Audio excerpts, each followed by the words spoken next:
Welcome to your MARIGOLD Winter Wonderful Fight 2024 live reactions. That's right. This isn't the same old tour that we've been doing for the last month or so.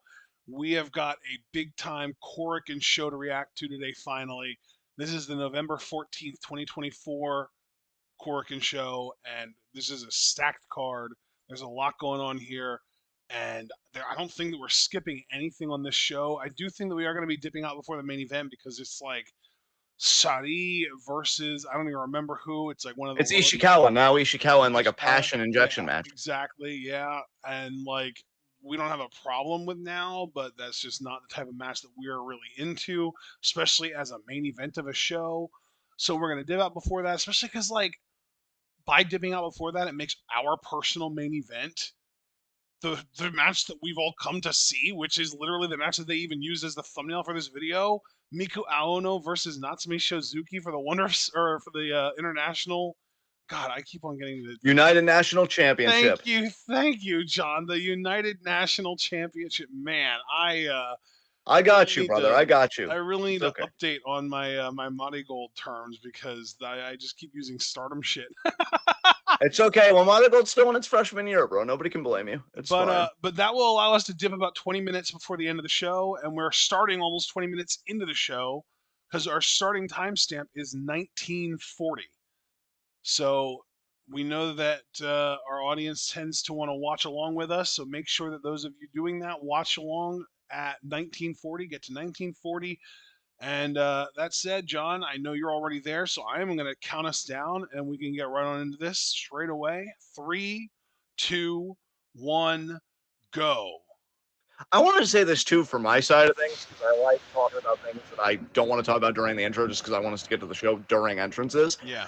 I just don't like the concept of passion injection matches because I feel like that makes the person, even if it's just in character, look bad. Like, oh, you have no passion for this, so we're gonna like put a spotlight on you and we're gonna beat the passion into you. And it's like, I don't really, and really the thing is, I'm all about upsets in wrestling, especially like well done upsets, but there ain't no fucking way Ishikawa's upsetting Saudi today. Right. You know, Saudi's got that big title defense in January against Utami.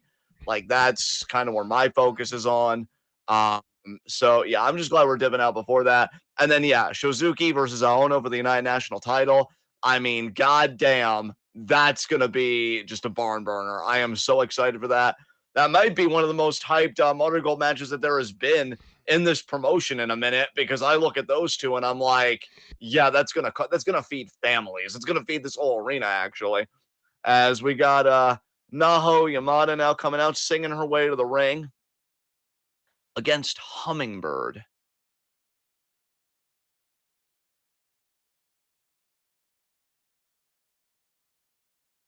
Yeah, I really like Naho's vocals. Haven't been super duper impressed with her in the ring yet. Neither have I been impressed with Hummingbird in the ring yet. But this match should at least be somewhat entertaining. You know, neither one of them is like a total shitter or anything. They're just not kind of up to snuff. Like they're both just kind of rookies, you know, in an in-ring sense. Yeah, I'll tell you, it's funny because I mean, I'm not going to speak for you on this. I'm going to speak for me, but I know that we're constantly reevaluating and reassessing, and I could see a few more people being added to our skip match list come 2025. And Hummingbird is at Naho the and top of the Hummingbird, list. beg pardon? I said Hummingbird is at the top of the list. Yeah, for me, it's Hummingbird. Naho's okay. I actually feel like she could move north, like in a better direction. Komomo Minami and Minami Yuki for me if they don't improve within a reasonable amount of time. Oh, see, and I like Minami Yuki. I think she's pretty good. I think I much like Naho, I'm waiting to see how she improves because like I think it's still too early. But yeah, Komomo Minami, who was it that she had that match? It wasn't Myla Grace or something where it went on way too long and then it went to a TLD. I'm like, yeah, that showed me all I need to see. As yeah, there is Hummingbird. I'm pulling up Komomo Minami's cage match to see which match you were referring to. Because it was very recent that we reacted. Naho. It was Naho Yamada. It was Naho. Yeah, I really didn't care for that match at all. Yeah. Yeah, yeah, and that's the one thing. Hummingbird has a great look. I think her look is really cool, really unique. Uh, definitely stands out in a crowd for sure. And then she wrestles, and it's like, oh, yikes! Yes. Like her look is somewhere between like Saki Kashima and like Mayu when she's Bell. the fantastic girl during the Mask Fiestas that they used to do. Yeah. But her in ring is more like, I don't know, my Sakurai. Yes.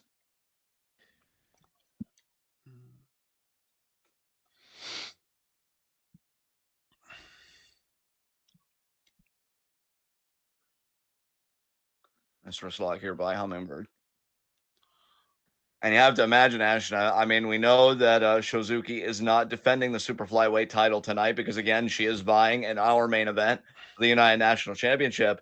But that division is slowly growing, and everybody's looking for that next crack at Shozuki. I've even said that I would like to see Myla Grace get the next opportunity before we get to a Victoria Yuzuki rematch, which I think is the big moneymaker in my mind in that division. Yeah, But I you will know, say, man, I'll just say this: if appearances, if visuals were all that mattered, this would be a main event level match. yeah, for sure. Because I think both of these women have excellent visuals. They both have great looks. I will say about Naho, she low key kind of has Ace energy to me a little bit Yeah, aesthetically. yeah, Like, for sure, dude. Yeah, without a doubt.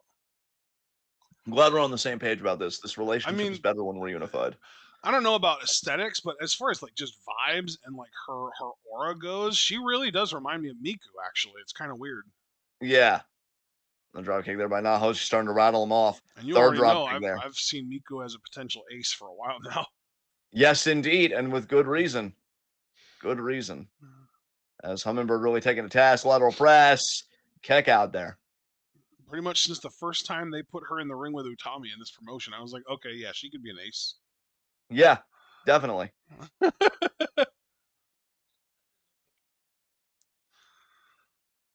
The feathers of the hummingbird are flying.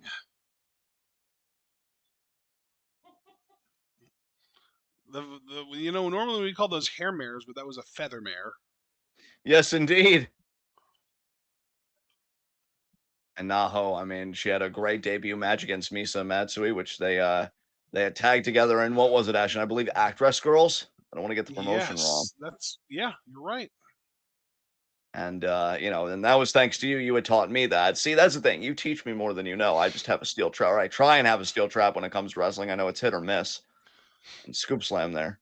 Maybe in order to turn the hair mare name into more of a catch-all that includes feathers, we should change it to keratin mare. Yeah, there you go.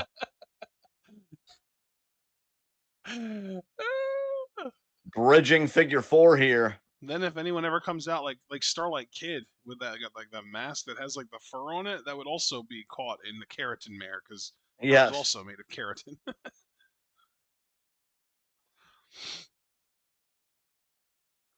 Look at that. Naho adjusting the ring positioning. Brilliant maneuver there. Man, I really don't like that she literally uses a figure eight and it's just like a mid-match move that nobody actually loses to. Dude, I know. It bothers me too. I'm trying to get past it, but like, especially because like I love Mina's figure four. That would be like if somebody just like, especially being in it the amount of time that people are usually in Naho's figure eight, and it's just like you just don't tap out. I just it kind of kills it for me. Drop kick to the knee there. Yeah, it's like I felt like Andrade was starting to really kind of revive the figure eight by like using it in AEW and then occasionally even maybe a little bit in WWE. But no, now we've just got like nobody using it currently because Charlotte's not around and Andrade barely gets featured. And when he is featured, it's against Mello, and he doesn't use submissions against Mello because they do like fun, exciting, over the top, you know, uh, cool matches that don't really need submissions. And now you've got fucking Naho using figure eights that don't do anything, that just transition to the next move. Which I do wonder. I mean, not to get off track here because we got Naho and Hummingbird going at it here in the ring. But I do wonder what Andrade and Melo are going to do next, because I don't think they ever definitively settled their 1-to-1 rivalry, because LA They Knight got never involved in the had video a until match Bruce. 7. Yeah, because LA Knight ruined it. Then they Yeah. did the Oh triple yeah. threat No, that's crown true. They jewel. did have a match 7, but it was literally like a draw because of LA Knight attacking both of them. And then they did the triple threat crown jewel where Melo ate the pin, but that doesn't mean that I mean, maybe God, Melo and Andrade will become a tag team, man. I know you've kind that of shit has thought been about booked that. so weirdly, man. I swear. Like how are you gonna have the babyface champion defeat the potential face challenger who's feuding with the heel, and then at the triple threat you have the face champion pin the one fucking heel? I don't get it. I don't understand it. I don't either, man. Armbar over the ropes here by Hummingbird Denaho. I just don't understand it. It's some of WWE's decisions are truly baffling to me, and that's not even the worst one by any means. It's just a weird one. Bro, sometimes I wonder if the decisions are baffling or if I'm just old and cynical, and I think it's both, but I No, definitely I'm think, not yeah, willing there's to accept definitely that answer. It's not that you're old and cynical. It's that they just are. The bar is just too low, man. The bar is just too low. stunner there by Naho. I think realistically, I really do think that the bar is just too low for pro wrestling. I think that we need to continue to put in our efforts to raise the bar for writing and wrestling. And I think that Absolutely. the bloodline storyline contributes to the bar being so low, or at least it benefits from the bar being so low because fucking Solo is out here putting together an actual team with solidarity, and then Roman's ass is just like, "Hey, I'm not them, right? Join me." It's so true. I love the little ha personally. That really tied it together for me. But yeah, like, Roman, you could build a lot of solidarity if you apologized. Yeah, I don't know. No. Maybe put in some fucking work to make amends for all the harm you did over 3.5 fucking years. Yeah, let Jey Uso hit you with a chair for once. Rick. Forearm there by Naho, meanwhile. Don't let Chopped your by Hummingbird. foolish pride get in the way of this business. Oh, I think that ship already sailed, my dude. Oh, Abel Hummingbird was intercept. here earlier. I don't know if he's still here, but he was here to say, like the video if you think Marigold with Twitwell commentary is gold. Abel, you're Oh, gold. you're gold, Abel. Love you so much. Oh, Hummingbird almost got the win there. That was a really Yeah, nice O'Connor roll style bridge. definitely.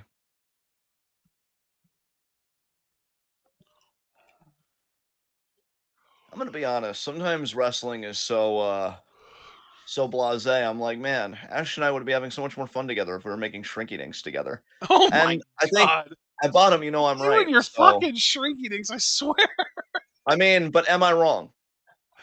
I mean, when you say making shrinky dinks together, doesn't that pretty much just mean like drawing and coloring together and then, having And someone then, else put the shrinky dinks in the oven and then seeing their end result later? Because, I, like, I mean, that's I all mean, shrinky dinks is, right? It's just you're drawing and coloring. It's just that you're doing it on that, like, special wax paper that shrinks in the oven. respectfully, because we're having a very civil conversation. I think just a little bit, you're underestimating the joy of the baking process. Just watching them get tiny in real time before you take them out of the oven. Just Okay. my opinion. Okay. But No, you're essentially, you're probably I do right. think you're Oh correct. my god, Hummingbird won With a hummingbird splash, I guess. it was a frog splash, but yeah, you can go there. I mean, Do we want to hummingbirds. be interspecial? I mean, I yeah. Damn, she has a great look. Fuck.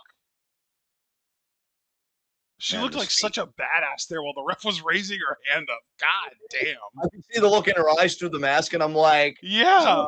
bit of menace She in you. looked like she'd been through a fucking war, man. That was crazy cool. Yes. So essentially, I'll put it in more concrete terms. Doing Shrinky Dinks with me or watching an LA Knight match. I I, mean, I think it's it's it's pretty. very clearly it's the Shrinky Dinks. Obviously, Yeah, there's no argument that's to be made. I'm just really the yeah. argument that I was making wasn't against the LA Knight match. It was just that maybe we could find something more fun to do than making the Shrinky Dinks. I mean, bold, but I'm open to it. And now we've got Rei Seto versus Like Minami maybe we could Yuki. play like Mario Kart or Smash Bros against each other on I mean, your family Switch. Mario Kart with you and the family, I mean, that sounds great, Yeah. but hear me out. We play Mario Kart while the Shrinky Dinks are baking. I Okay. mean, But then you just told me that there's so much joy in watching them shrink. true. So we'd have somebody videotape it so I could watch it over and over again, and every time would feel like the first time. We wouldn't have to. You know what? In order to prevent anybody from having to sacrifice playing Mario Kart with the family, we would set up a tripod facing the oven. Tripods. If you try, you won't die. Sure, bud. I mean, I thought it was nice. It was very cute. As here comes Rei Seto. This match is going to be great. I'm really excited about this match because these are the two rookies I think that I like the most. Yeah, again, like Rhea, I'm on board with. Like, actually, it's funny of the rookie class. Because would you still consider a Yuzuki a rookie? Because Not I don't even know anymore. if it, No. Actually, no. let me make sure that she's not a rookie anymore because we might be a few days away yet. Victoria Yuzuki. Her first match was November of last year. I just want to make sure what the date was. 17th. So she's officially no longer a rookie as of today. Amazing. So yeah, like even like a few months ago, I would have said, "Oh yeah, Yuzuki's probably my favorite of the rookie class." But now I do think it's Rhea Seto. Rhea Yeah. is incredible, and Minami Yuki, I haven't given up on because I do feel like she has yet to grow into her full potential. Fuka! But yeah, Wait, is that Fuka or was that I forget if that was Fuka or if that was Yuzuki Aikawa. I always confuse them. I think that was Fuka. I'm pretty sure that was Fuka. Bell. So if we were playing Mario Kart, who's your go-to? I've never played Mario Kart 8 Deluxe. I feel like I feel like we need to fix that and we need to give that healing to your life. I I don't know would how debilitating really it's been enjoy to you that. emotionally, but Slightly, admittedly, slightly. I'm proud of you for talking about it. We need to foster a masculinity that exalts vulnerability and just free expression. As Yeah, Rhea now I hear people talk warms about here. how they played Mario Kart with their families, and I'm like, oh, well, I haven't. Wow, that hit me harder than I expected. No, we're gonna resolve that one day, bud. I promise. Nice. As double wrist clutch judo throw there by Minami Yuki. I always like to go to Metal Mario just because it's cool Metal and Mario. kick it. You know what? I don't have any experience with like any Mario Kart game more recent than like the one that was on 3DS. Like that's the most recent Mario Kart game that I played. Yeah. But and I also have never played Metal Mario in a Mario Kart game. But I know that Metal Mario Kart in the Super Smash Bros. Games is almost impossible to knock around. Like he's super sturdy. Like you can't knock him around at all. You have to do a fuck ton of damage before you can actually move him off his spot. But he's Yes. also like super like the gravity affects him to a really high degree. So he also is just like really impossible to actually recover once he's off the stage in Smash. Yes.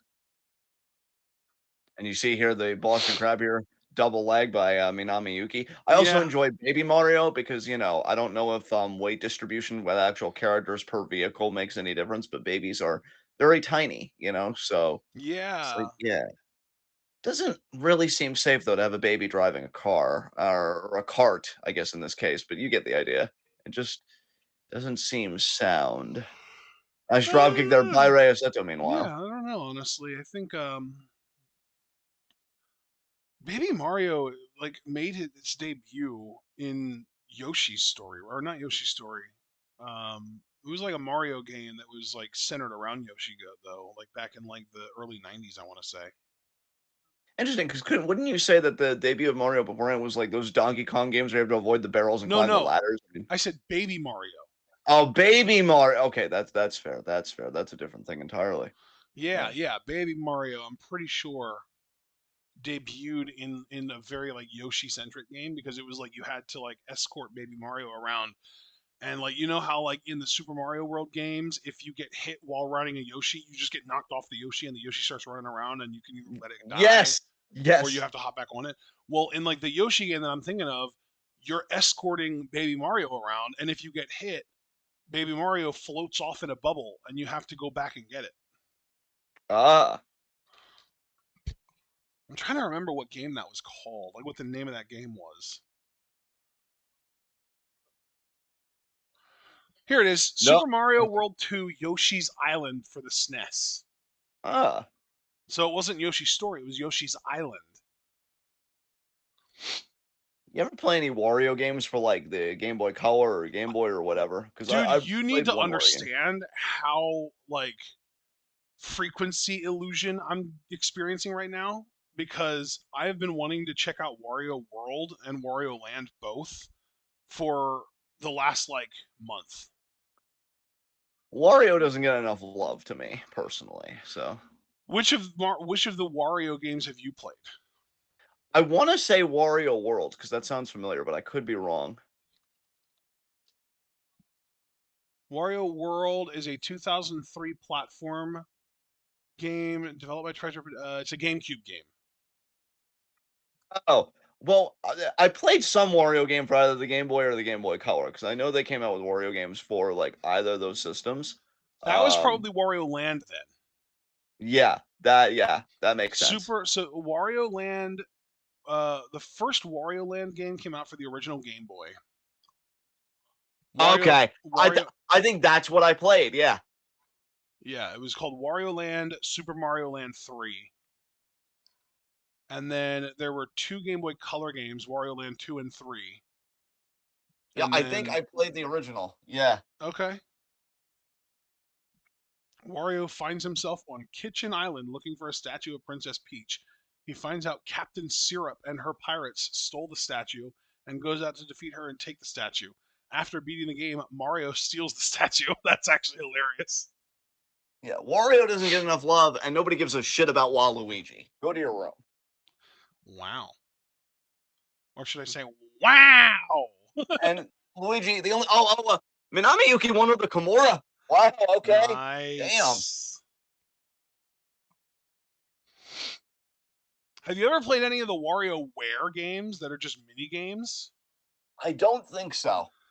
So, because I have a Switch Online subscription that includes the expansion pass, there's a WarioWare game on Game Boy Advance that is available to anyone with the expansion pass Yeah. or expansion pack. I'm sorry, it's expansion pack. And I played that one time on a road trip up to my cousin's house. This was Okay. when she lived like an almost 2 hour trip away, right? Right. And it's so addictive because again, it's literally just this series of mini games where you're just it's almost like a reflex thing where like like one of them is like you have to like you know stop a wick from reaching a bomb so that it doesn't explode and you have to like cut it off or something like that, and like one of them is like it's called WarioWare Inc. Mega Micro Games, that's what it's called. Yeah. Yeah. And it's just super duper addictive, man. And the cool thing too is that like you kind of get used to the games, but then as you play it and you see the same games over and over again, they add wrinkles.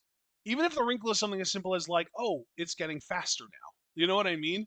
Right. So it keeps it interesting because it's not just the same game over and over again. It's the same game with wrinkles getting added over and over, like over time. It's super addictive. So yeah, I agree, man. Wario is underappreciated. You're right. I appreciate your face appreciating my face's arguments. I As appreciate your face. Period. and there we see Mila Grace and Bozilla, who I don't know, they kind of have a weird dynamic because I think they get along 95% of the time, even, but there is that 5% where it's like, I'm a chuck you, says Bozilla to Mila Grace.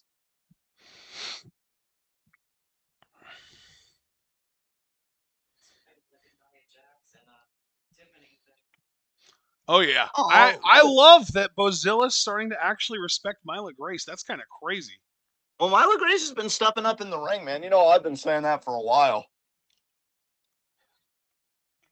I still my dream combination though, if Mirai Saku, as MARIGOLD is calling them, Mirai and Sakurai, retain their twin star tag titles against Koki and Utami, which I love Utami, and I actually love her and Koki as a tag team, but God. I'm just focused on Utami winning that world Dude, title. I was going to say, if Utami didn't have a literal world title match coming up in a month and a half, I would be rooting so fucking hard for them to win those tag titles. Like, god damn it. The But timing pisses me off. yeah, dude, I know, because I do love them as a team, but I gotta be honest, man, like, because the world title is my priority, I'm actually rooting for Bozilla and Nagisa to win the twin star tag titles. I love them as a tag team.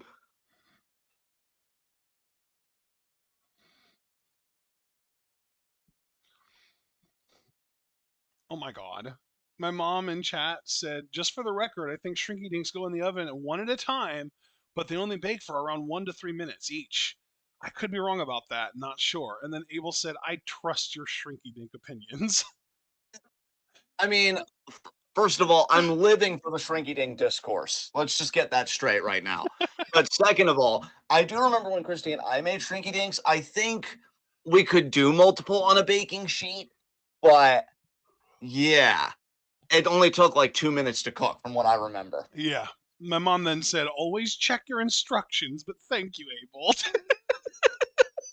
I mean, let's just all remember too to remember to look at how fucking tiny they are. Like, goddamn. I think the most magical thing to me is that they don't just shrink, they also thicken. Yeah, well, the most magical thing to me is that your face exists at the same time as my face. And not only is it magical, I'm fucking grateful. I As just the love, referee now. I do appreciate that, but I do just want to say, I just love how they go from these like paper thin little sheets that like you would have to describe in like micrometers because they're too thin to describe in millimeters. Now, And then once they're in the oven and they quote unquote shrink, they thicken up to be like 1, maybe 1.5 millimeters thick. It's so impressive. yeah, I mean, first of all, I do love how a shrinky dink just gets a modicum of girth after getting in Dude, the oven. right? That's what I'm saying. Yeah. And like, It's it's like amazing because they gain sturdiness in the oven. It's like you can go from just being able to just rip one open to like now all of a sudden it's like no, if you want to rip me, you're going to have to break me. okay, first of all, you're kind of turning me on with all this shrinky dink talk right now. So let's just maybe relax a little bit so I can stay focused on the tag match. But also, it is just a miracle of nature that you start on a baking sheet and you end up as a keychain. I mean, what Yes. timeline are Yes. we living in? I'll Dude, tell you which if one, the we best one. ever get a chance to make shrinkings together, I'm definitely making Pokemon. Yes. Yes. And then I know people will be like, but what about the fumes? What about the fumes? Newsflash, people, everything is killing you. At least 0.5% of your brain tissue right now at this moment is probably plastic. So Yeah. just give in to it, as far as I'm And to concerned. put that into perspective, 0.5% is more than you realize. It's about 1/200th. Exactly. And now Misa and Komomo going to work together here. Oh, but Imagine Bozilla! Oh my Zilla! Jesus. imagine rolling a 200-sided die and every time you roll a 1, oh, that's plastic in your brain. Yep.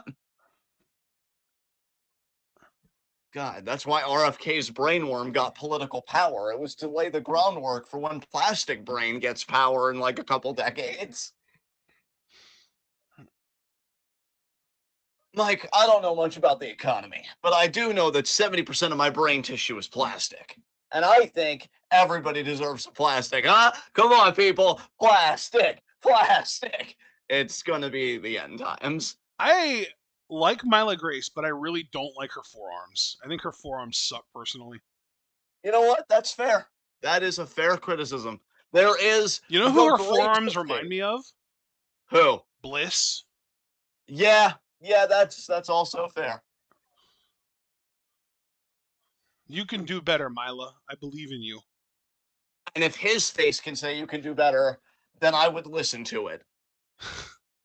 It's an authority on the subject because it always strives to better itself like a fucking Chad. And now, up What against is the this going to ropes, be? Oh! That looked like it hurt. I do like a lot of her stuff. I do agree the forearms could be better. Really, I wish she would forearm less and kick more, because That if was she did like cool. more spin kicks and stuff, that Rotating probably neck works breaker better. there. Yes, kick out there. MARIGOLD. Forearm there by Misa. Misa, So Misa. we need to return to being a board game Isn't culture. Misa the name of one of your really good friend's cats? Yes. Yeah, I it's one of thought the so. Angel's cats. I was trying not to dox anyone, but okay. Well, I mean, we already know because he's been in our chat before several times. So, That's fair. you know. Oh, what the hell? Spin kick there by Mila. I feel like you were saying something before I brought up Misa. Oh, no, it's fine. I was just saying we also need to return to being more of a board game culture to me. Board games don't get enough Dude, love. do you know how many fucking board games there are that aren't like the classic childhood ones that are like really fucking complex, fun, like full blown RPG level board games? It's crazy. Yeah, dude, it's wild. And they're not getting love. They're collecting dust because it's like, I I have mean, an they're getting a iPhone. lot of love. It's just that the love that they're getting is from a very small niche community. Yes. I mean, hell, even at my house, we've played a few unique board games. Like there was one where we had it was like this whole complex thing with like rolls and by Yeah. rolls I mean like rolls in a game, not rolls of Yeah. dice. Although Oh, I think okay. Yeah. it did have dice as well, possibly, but it's like you had to deliver these pandemic supplies to these different countries, and man, did that age well. Two, check out there by Misa.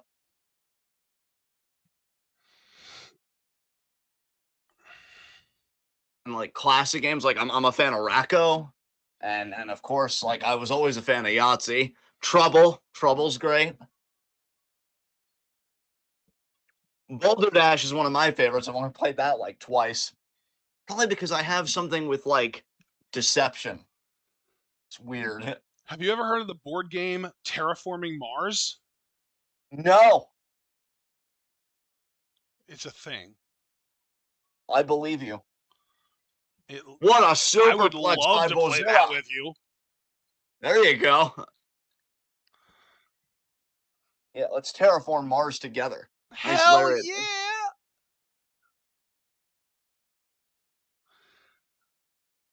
I feel like Bozilla now. Oh my god, that look on her face. She's ready to assert dominance. Oh Jesus. I feel like Oh baby's Jesus. I feel like baby's first adult board game is like Settlers of Catan, right? Yeah, I've heard of that one. Yeah. I feel like a lot of people have at least heard of it. Hardly anyone has ever played it though. Like the people who have actually played it is a very, very small community. Check out. Misa trying to do this. Oh, honey. You could fire up all you want. That ain't happening. I love how Misa really got up in Bozilla's face with like the arms out looking like, come on, do something. And Bozilla's just like, I Knee? Knee? Are we really just gonna go back and forth and do little knees? You're so tiny, Misa. This can't be having that much of an effect, girl. yeah, speaking of shrinky dinks, am I right? Komo Minami's in her corner too. Yeah. She's the shrinkiest of dinks. Oh my god, you did a missile drop kick to Bozilla? Come on, Misa. Oh, she tagged in Komo. Oh no. She's 1.53 meters. Do you know how tall that is in American units? I'm on the docket for keeping a woman in my pocket, and they'll tag my freedom and lock it. Boo! Wow, that was amazing. Where'd you hear that? I made it up on the spot. Are you serious? Yeah. What the fuck? Why aren't you writing lyrics? Because I'm not talented enough, sir, but I Well, you just appreciate it. lied to my face now. Jeez.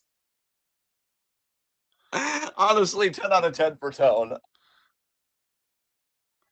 You can't pull that out of your ass and then say you're not talented enough to write lyrics for a living. I can't hear a word you're Jingles are saying. manipulative. They're brainworms. We have enough brainworms. One just became health secretary. Okay, I know for a fact that you watched Full House. You could literally write jingles for a living. Jesse Katsopoulos did it. Yeah, but his last name was Katsopoulos. He didn't have many Yeah, and options. your name literally is Altman. What? Yeah. It's true.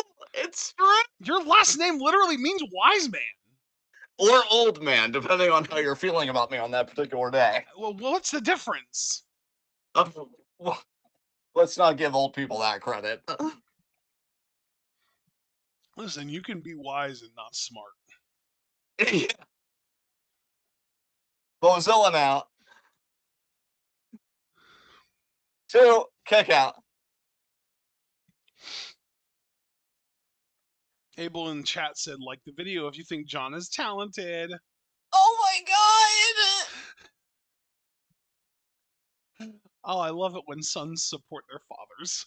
god! It's so true! Misa on the top rope. I'll save you. Come on. Fuck. Oh, Jesus. But who's going to save you, Misa? Ooh! Oh, my sandwich. Jesus. What did your sandwich ever do to you? I don't know. It didn't digest fast enough. That's fair. Fuck sandwiches. Yeah. Oh, wow.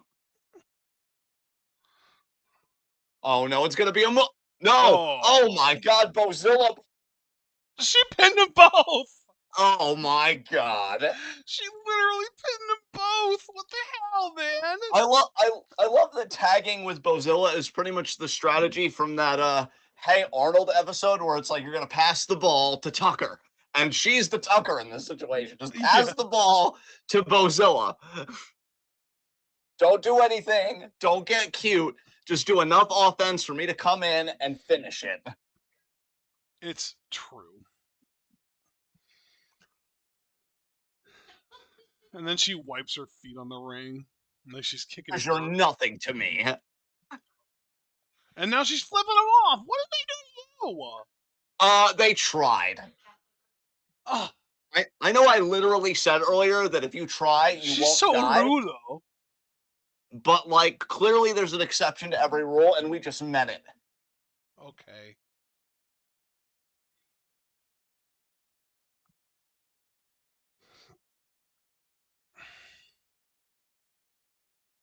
All right, well, we're on to our next matchup here. And this is going to be an interesting one for the Twin Star Tag Division because we got Victoria Yuzuki and Kizuna Tanaka, who got their shot most recently. This match is going to fucking slap. I love Nagisa's theme song, and it's playing right now, too, and it's giving me inspirational chills. Yes. And yeah, like you said, it's against Nagisa and Chiaki, unfortunately. Again, I really prefer Nagisa and Bozilla as a team to go after the Twin Star Tag titles, but, you know, Nagisa and Chiaki, they're a Nagisa couple brings of out OGs. the best in Chiaki, in my opinion. I do agree with you there. Like, there are no Chiaki matches that I enjoy more than her matches with Nagisa as a teammate. In fact, I almost have to wonder if this is kind of a de facto #1 contenders match because the match after this is the Twin Star Tag title match, bro. Like, Holy that's kind of nuts. Marino. Exactly.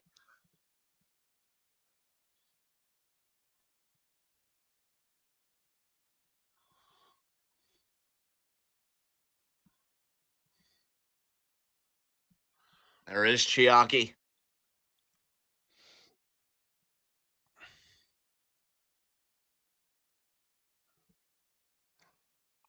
Did Chiaki get a haircut? I believe she did.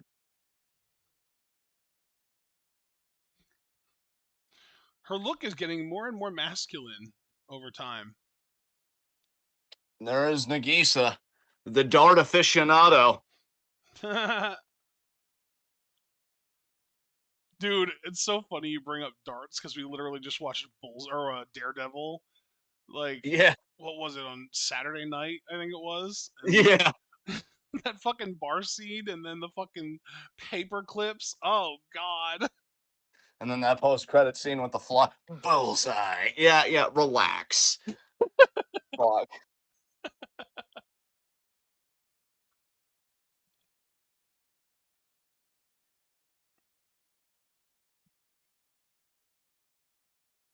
Yuzuki and Kizuna, one of the more exciting tag teams really going in the industry right now. When you look across tag divisions, across companies, These two are young. They're brimming with promise. And look how adorable Kizuna is. Oh, future Disney princess right there. And Yuzuki too, actually. They got the princess power in spades. Oh, yeah.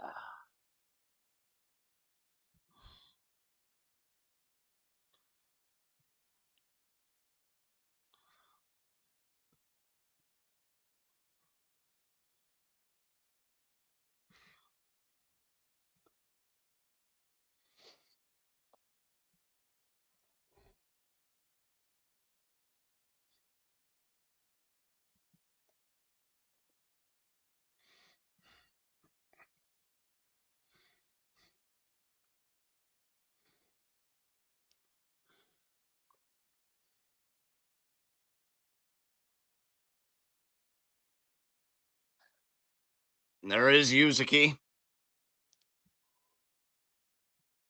Hooray. Oh my god, these two look like princesses. They're adorable. I think they really gave Mirai and Sakurai a run for their money when the Twin Star Tag titles were at stake, but it was not their night that night. I do think, though, that if they keep, chipping away and keep coming for the champions, whoever they are, sooner or later, those titles will come home to them.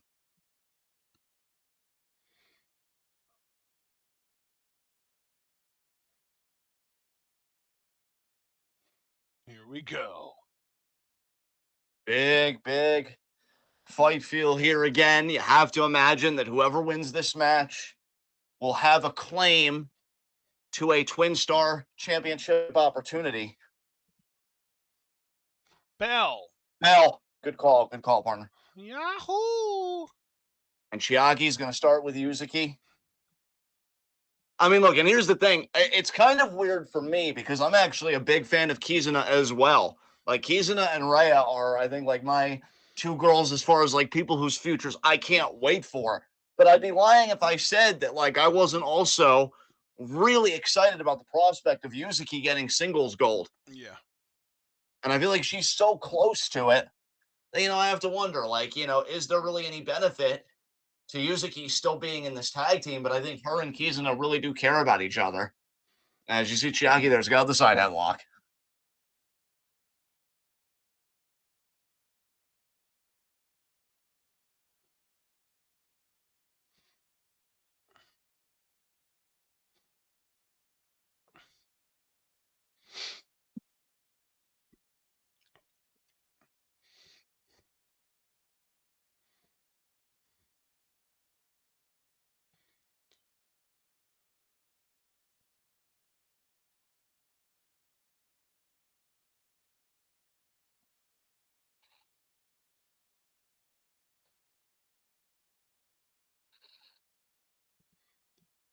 Oh boy.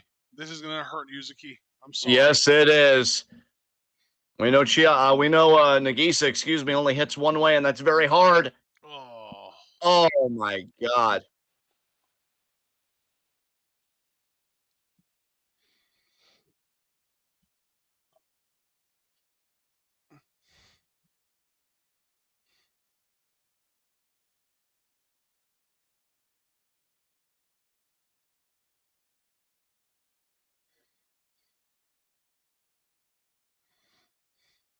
Form there to Nagisa.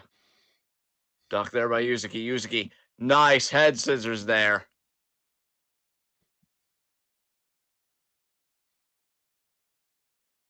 What a super kick to the side of the face. Gonna just leap back in. Another drop kick there right to the top of the head. Oh man.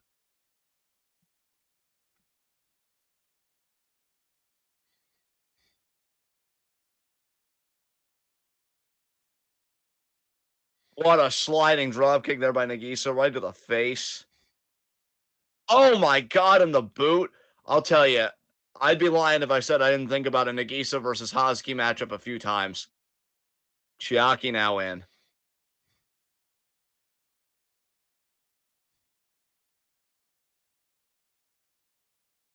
Now these boots here by Chiaki.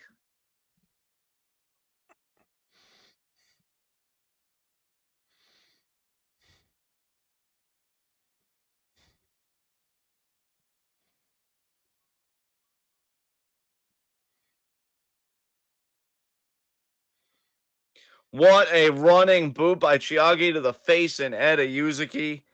And again, that goes back to, man, when you were saying earlier before the start of this matchup that Nagisa brings out the best in Chiaki, I think part of that is these two are so good about taking care of one another in a matchup. Hell, even in singles matchups where one of them is at ringside for the other person, they just watch each other's backs. Those are the cartwheel knees shades of the soon to be retired Meiko Satomura. Two, Did you check see out the there match by she has coming up? against Hash, right? Big Hash. Yeah.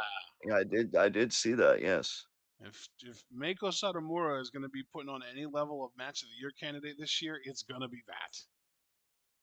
I am inclined to agree, as there you see the claw by Chiaki. Claw slam? No.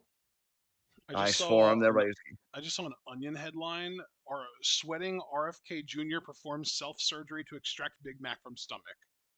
Oh my god. I'm actually excited to see what the Onion's going to do with InfoWars when it reboots in January. Oh man. Congrats to them again for their acquisition of InfoWars, and fuck Alex Jones. Nice judo throw there by Yuzuki. Another judo throw there.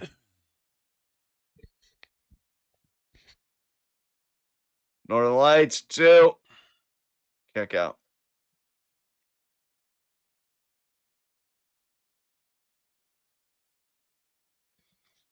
Tag. Kizuna now in.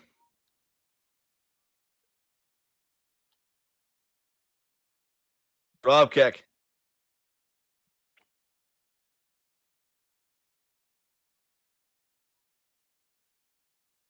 Fujiwara armbar.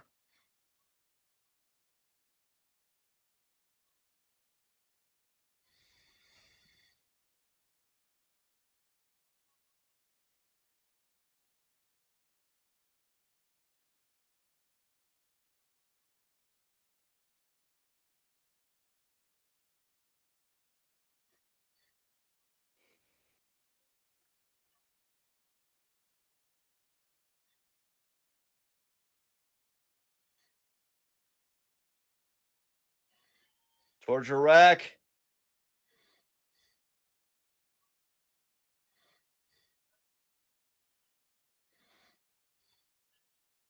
Spear.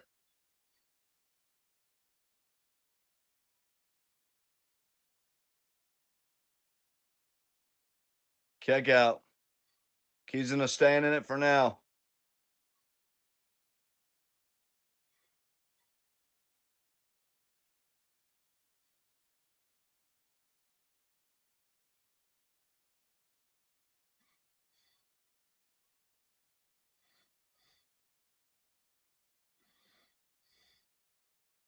Oh man, that forearm. Yes, Tanaka indeed. brings it with her forearms, man. I love her forearms. Definitely. Yeah.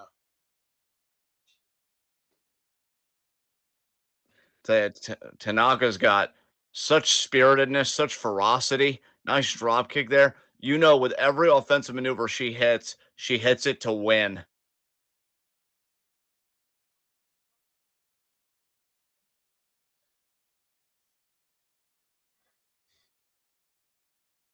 What a boot straight to the face there.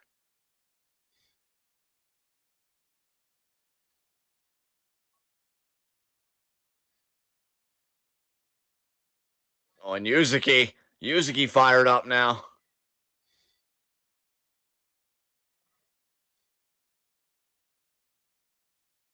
Nice driver there. Oh, double kicks there.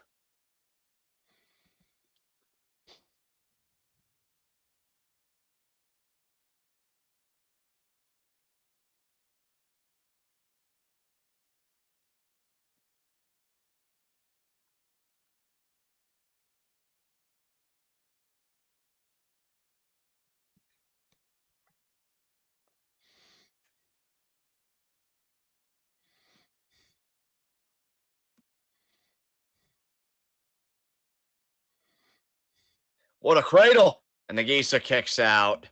That was a tight cradle by Kizuna. Busaiku knee there right under the chin. Hooks the leg too. Kick out.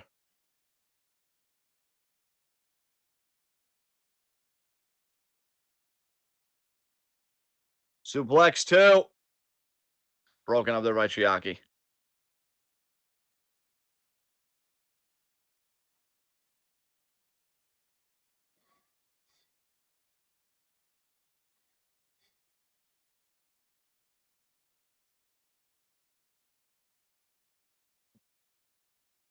Hammer. Oh, chicken wing. Almost like a cross-face chicken wing.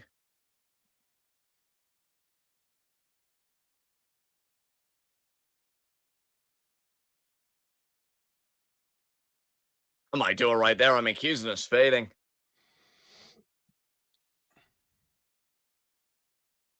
1, 2. Unless Yuzuki breaks this up.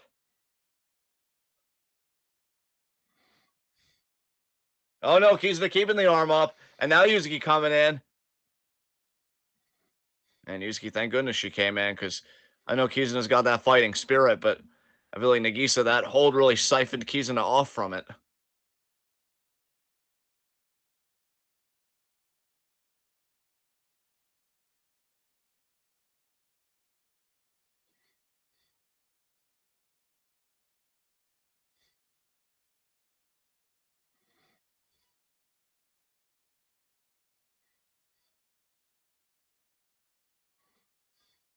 Oh, that was a straight right hand referee calling Nagisa out for it.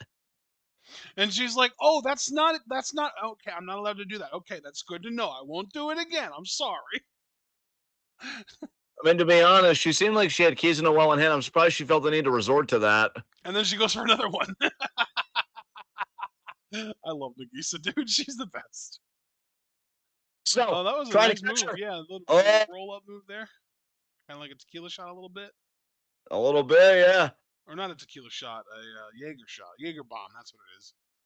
Well, we know that Nagisa can handle her liquor. Double leg hook. That's a fact. Kick it.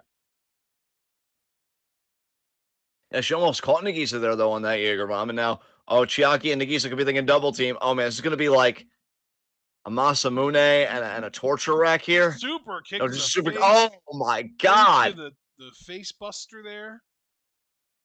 Into the sniper kick. That might be it. Yuzuki doesn't break this up. That might be it. But Yuzuki did break it up. So it's not it. So it's not it. Yuzuki now hammering away. But I got to tell you, this is not looking good for Kizuna and Yuzuki, because Kizuna has been taking a beating. I mean, think about before that sequence. Oh, and then the double boots to the sides of the head of Yuzuki. But before that sequence, Kizuna was in that hold again, practically that like cross-face chicken wing. And now it could be Masamune here proper. Oh my God. Oh, that's it. Yep, there you go. Jesus. Yeah, we might be looking at our next contenders for the Twin Star titles. Yeah, maybe.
Nagisa and Chiaki, strong win here. Bro, I just saw a report from Planned Parenthood that vasectomy appointments have been increasing. Apparently, they're up by like 1,200% post-election. Good. Keep it going. That's amazing. Dude, because I'm already seeing things. I've still got friends that are concerned. I won't get too into that, because I know you said earlier about, like, not doxing anybody. Well, in this case, like, I do want to be sensitive, but I have been talking to friends who shared their concerns with me. I've been seeing more stuff out of this administration. Like I saw that a MAGA judge struck down overtime pay, I think for like maybe 4 million workers or something. Jesus Christ. I mean, bro, That's a this is going to lot. be the 4 million. Jesus fuck.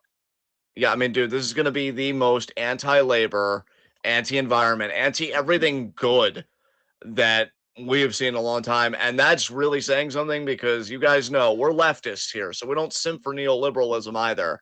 But like, this is beyond that. This is straight up right wing fascism that's coming, and it's going to be fucking awful. Yes, indeed.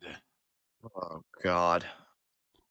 RFK as health secretary. Jesus. I mean, dude, between people that won't care about the environment and then a health secretary that's conspiratorial, like the synergy in that for pandemic potential is fucking insane. You guys thought COVID was bad? I'm still tracking avian flu H5N1. That's going to achieve human to human transmission, I guarantee you at this rate. And then God knows what else. It is not a fun time, to say the least.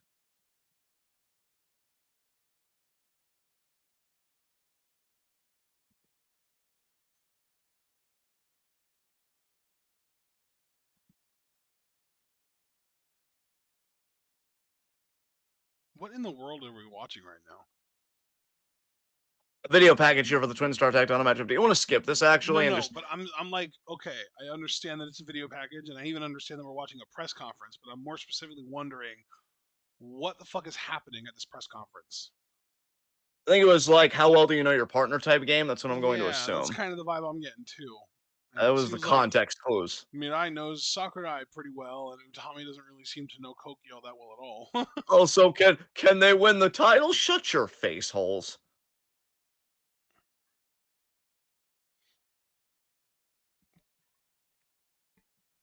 Okay.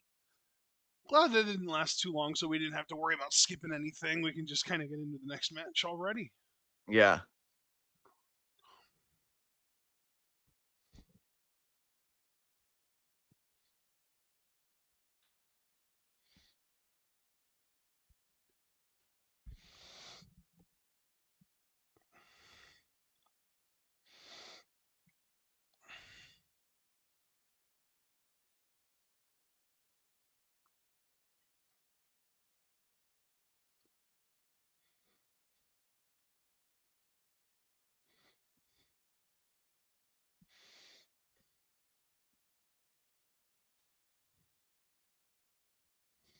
Here we go.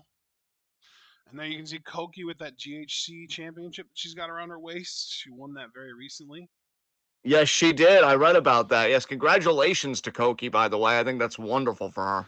Yeah, that is actually her first championship of any kind in pro wrestling, and she is the inaugural GHC Women's Championship. So a first being paired onto a first. That's pretty unique and pretty rare in wrestling for sure. I don't know if I Yeah. can think of a time that anyone's ever had their first championship in their career in pro wrestling also happened to be an inaugural championship win of a brand new title. That's pretty unique. Yeah. Props to Koki for that. Do you know who she beat for that title, by the way? Who?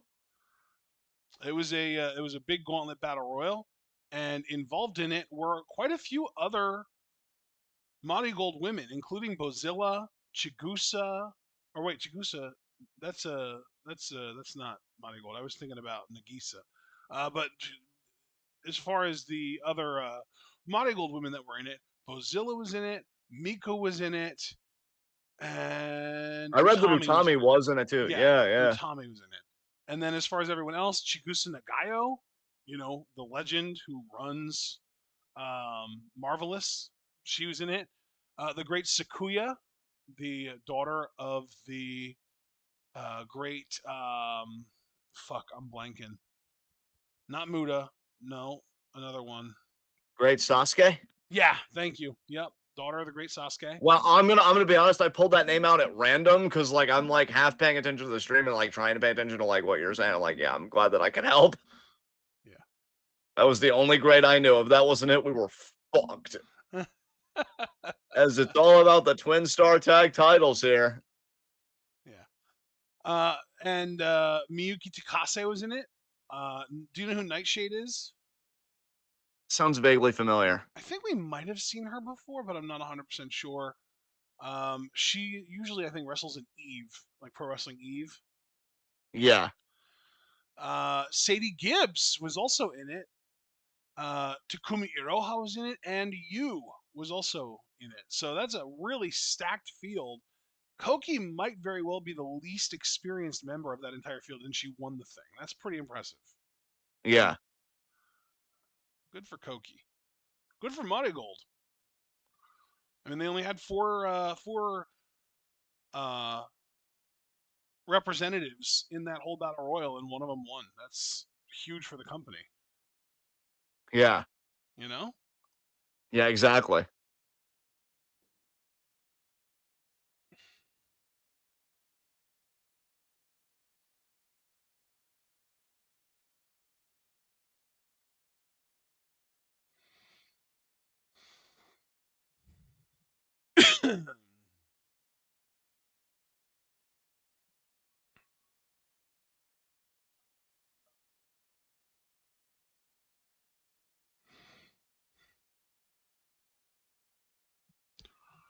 Oh man, here we go.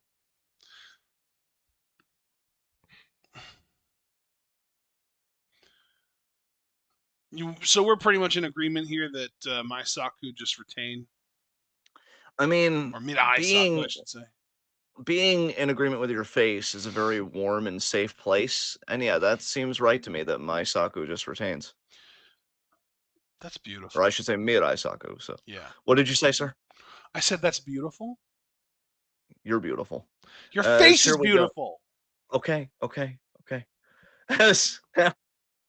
Got this big thing here. I gotta ask you, Parker, because we know too, just for context, we know all about Mirai Saku. I mean, they had history even going back to Stardom.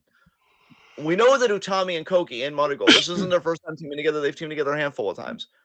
But do you think Utami, that might be stretching a bit thin? I know the world title match is still a little ways off, but every match counts. When you think about bump card, potential for injury, everything else. Do you think this might be a little much for Utami right now, who really should just be resting, maybe not even doing so many Marigold shows, so that Sari gets her at her very best here, as we've got introductions here for this championship matches. There is Koki. Did you ask me a question in there? I did. I asked if you just feel like Utami might be spreading herself a little thin. If this title match might not be a mistake for her, given that the title match, the world title match, You know sure what? it's in January, I but think right now that she is, and that's going to be why they lose this. But I think that once this match is over, she's going to be able to focus up, and she has 2 months almost, month and a half, 2 months to prepare for Suddy, and she's going to win that title. yeah, like the sound of that. I Utami like is the sound world of it champion. too. Yeah. Ooh, yeah. Oh, Oh,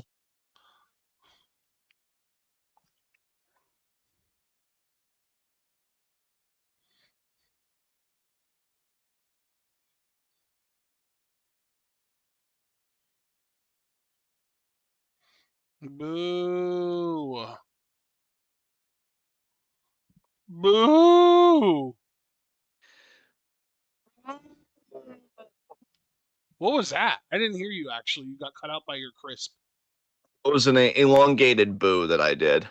Oh man, now I'm even more disappointed I didn't hear it. It's okay, friend. There will be plenty of time for me to boo other things.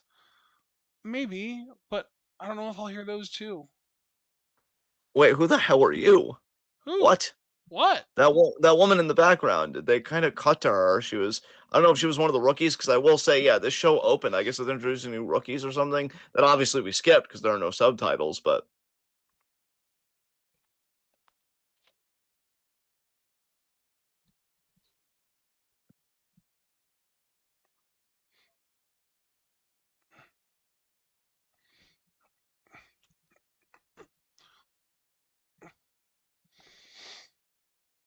oh man, I volunteering to go first here against Koki. Let's remember Oh, too, and I'm gonna wait for the bell to ring before I get there it deep in is. my. There it is, bell. We have to remember that Koki did beat Mirai in the Dreamstar Grand Prix. Mirai, meanwhile, beat Utami, and Utami beat Sakurai in the finals. So Yeah. interesting little. And then I believe Sakurai also beat Kogi, but I could be wrong about that. Yeah. My face does sometimes get things wrong. Oh, bro, I'm looking at a map of the 2024 presidential election results. If didn't vote was a candidate, and guess who would have won? Who? Didn't vote.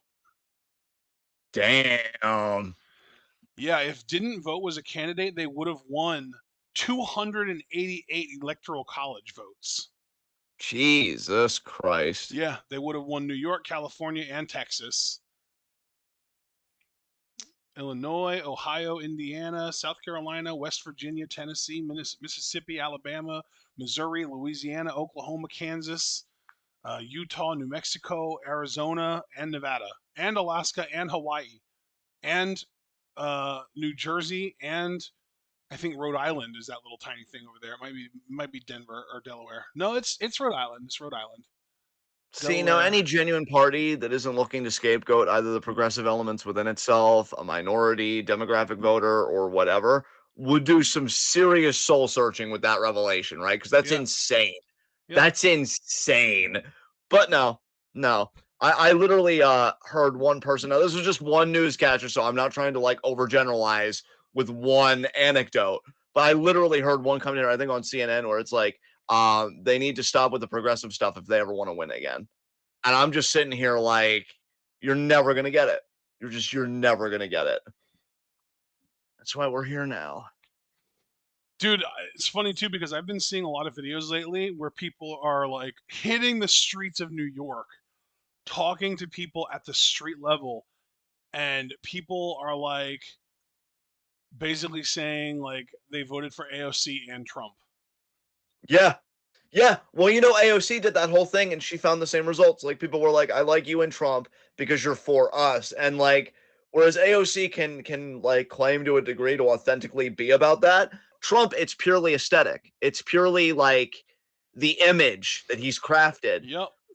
But even if it is just an image, I would listen to these people. And like, yeah, I don't know, man. I don't even know if we're gonna have elections. I think people kind of put the cart before the horse and they're like, "Oh, we'll get them in 2026." Okay, okay. But even beyond that, like even if we do elections, what kind of a party do you have when more people are like, you know what? Fuck you both. I'm staying home. I could have been one of them this year, for God's sakes. You know how I wrestled with it. But ultimately, when Christy asked, "You want to go vote?" I was like, "Yeah," and I did it. But I can't even knowing what we got and even knowing what we're going to get. I can't find it in my heart fully, if I'm being honest, to blame those people that stayed home. Like people are fucking tired. That's why, like, I love the TikTok, which I think was shared even in our Discord, when it was like, yeah, that's right, because it was Imani, it was either Barbary or Barberin, but the black disabled woman that does amazing TikToks and really is just amazing commentary in general across all social media platforms, where she said like this narrative that Gen Z is more conservative is bullshit. Gen Z is burned the fuck out. like what do you want from them when there's no housing market for them? When they could do 100 job interviews and maybe get called back for one?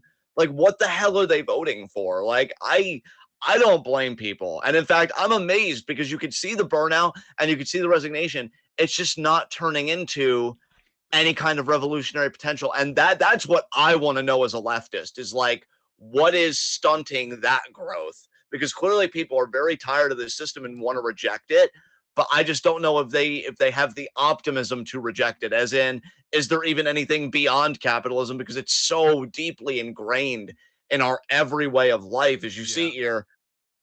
Sakurai deeply ingrained in enemy territory here as Mirai now coming in and trying to take out Utami, even the playing field, and Sakurai now drop kicking Koki, cover two, kick out. But yeah, man, I mean that's kind of my working hypothesis is it's not that people don't want to do revolutionary shit, it's just that they don't see the point because like capitalism might as well be a law of nature at this point alongside gravity, for fuck's sake. Yeah. And it's like, how do you even resist that? How do you even begin to conceive? How do you even have a concept of a plan against that? As you see the double foot choke here by the champions. But it's sad, man. Like, I feel bad for Gen Z because I feel like they're going to get a lot of unnecessary heat. And it's like, motherfuckers, like, there's no world for us left. Like, it's fucking sad. Hair Mare, big Keratin Mare. time by Mirai to Koki.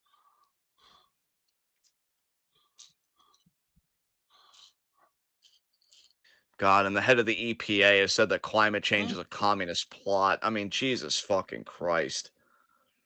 As Koki now. Yeah, Koki, that's a mood. That pain where she was in, where she was on the top of her head. Yeah, I felt that. Snapmare takeover cover.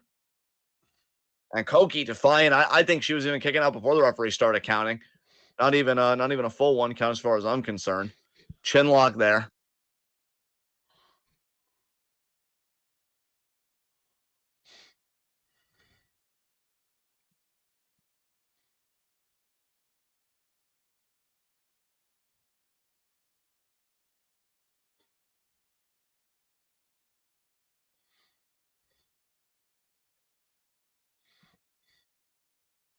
Oh man, just slams Koki's face on the canvas. Stomp there, another stomp there.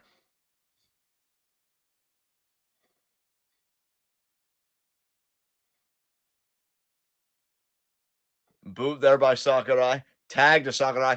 Champions are doing a great job controlling the ring, really commanding their territory, cutting the ring in half for Koki. Just your fundamentals done right by the champions. And I believe if the description box is correct, I want to say that this is their fourth title defense. Yes, this is their fourth title defense. And I think at that point in a title reign, you start to get a bit more comfortable. The first defense, I think, is always a bit shaky because it's like, man, we're the champions or I'm the champion if it's a singles title. And it's like, I got to get over that hurdle. But I think once you do, and you get to that fourth, fifth, that sixth defense, like around that pocket, you really start kind of finding yourself. You really start getting comfortable. Being a champion is just part of you. And it's like, yeah. And they're definitely moving with a confidence right now. Koki, great job by Sakurai keeping her body between Koki and Utami, who really needs to be tagged in here. Forearms by Koki. Oh yeah, that's another thing I saw today. We're probably going to lose net neutrality again during this administration. Oh, yeah. Oh, dude, everything we love and hold dear, everything that was keeping us sane, even when things were decaying, they're not even going to allow us that. God, I'm still thinking about that Elon Musk quote with the whole Doge thing, the Department of Government Efficiency, where he's hoping like people will learn to live within their means when literally you're on track to be the richest fucking human being in human history. Like my anger, He already dude. is, isn't he? No, apparently not. Apparently Oh, next year because though of he does cross the their threshold. people are like adjusting for inflation, and there are like rulers Yeah, and exactly. emperors and shit like that, like royalty Yeah. from back in the day that had crazy amounts of money. Yeah, I But got come you. next year, he'll get there. And you want to tell other people about living in there? Like my rage, dude. Jesus Christ. Even John Oliver said when he saw that, he's like, makes me want to say things that I know I can't say on television. And I'm like, yeah, no, that's relatable, my dude. Relatable. Yeah. Nice drop kick by Utami.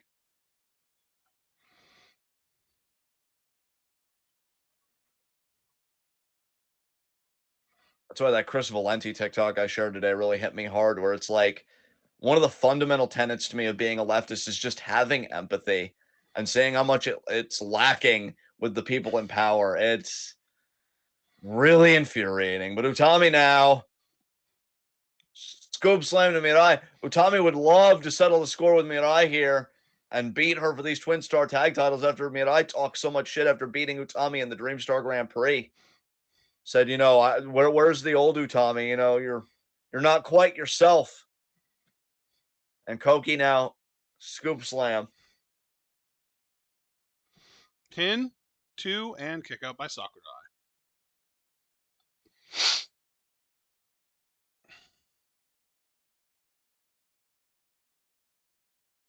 Now we've got like almost like a crucifix armbar here, but kind of a unique one because you see the leg scissors there.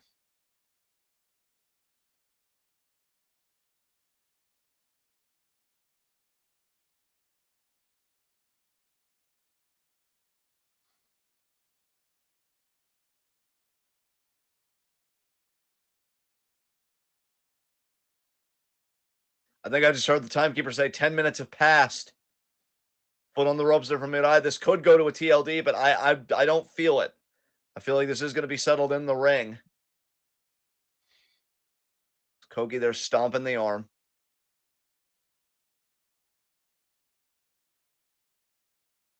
Another forearm there by Mirai.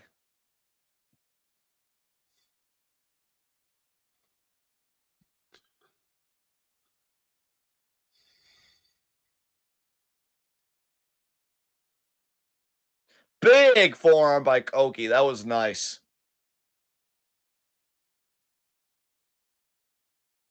But now Mirai. Forearms right back.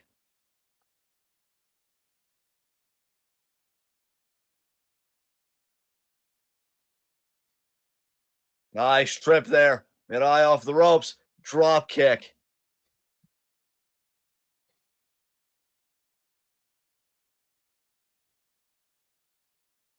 Tag to Sakurai.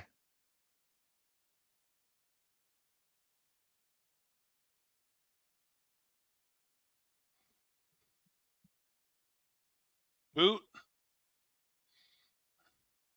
You're not going to outboot Koki. She literally wins matches with hers. Yes, indeed. Drop kick there. Elbow drop. Oh, Tommy coming in with a single leg drop kick of her own out of nowhere.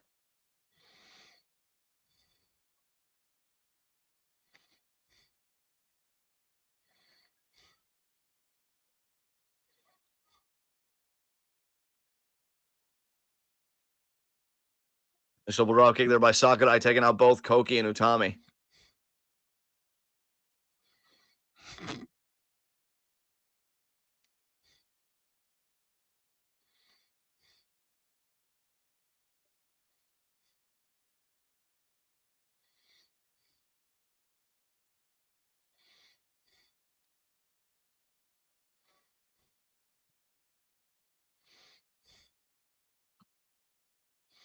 Forearms there, big forearms by Koki. Yeah, buddy.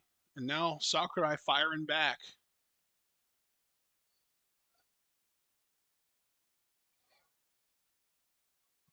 Sheesh.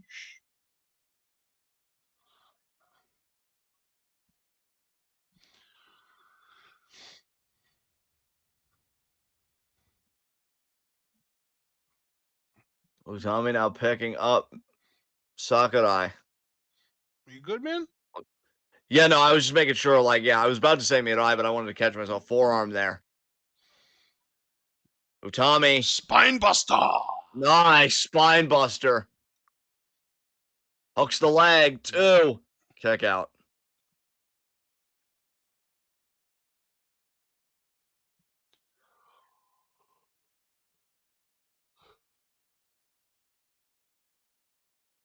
Drop kick there to the face.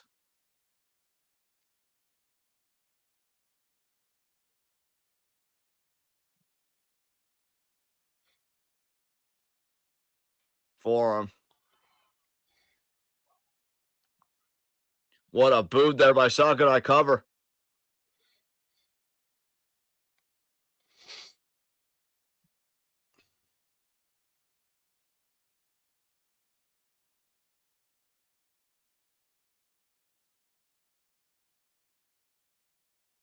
Nice drop kick.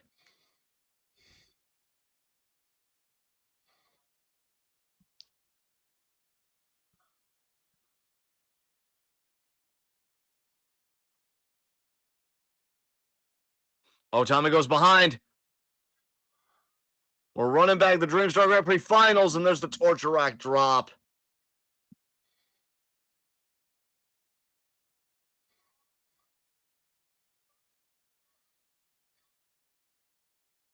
Air raid crash. 2 count.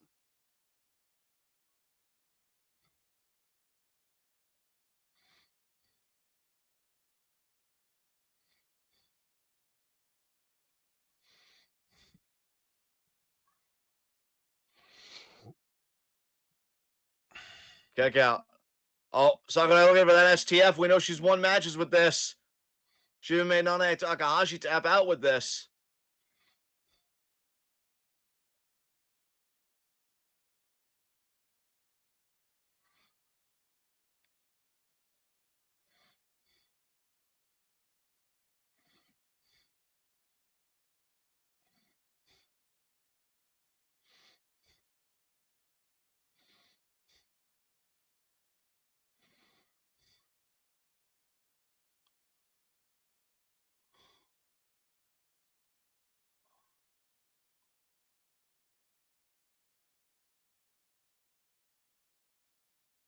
Oh, Tommy's stuffing the suplex attempt here.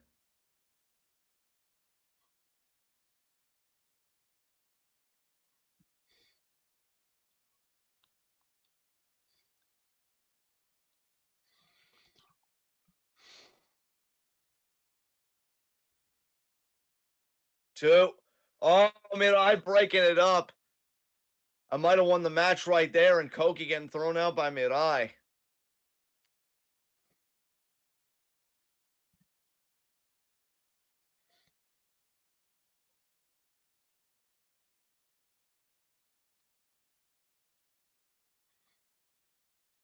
Oh, nope. I think Koki knew the boot was coming, so Sakurai up for a forearm. Instead, there's a drop kick there. Nice.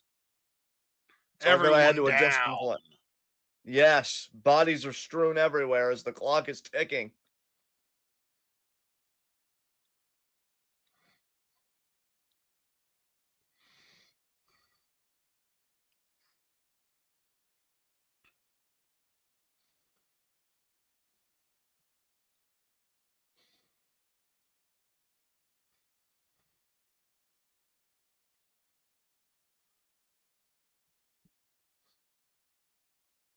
Oh, Sakurai ate Ha! it. Sakurai up. German. Hello.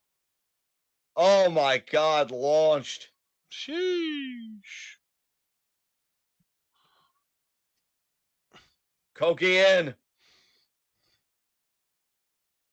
What is Koki thinking about here? No, Sakurai. Koki cutter. Splash into the pin. Kick out.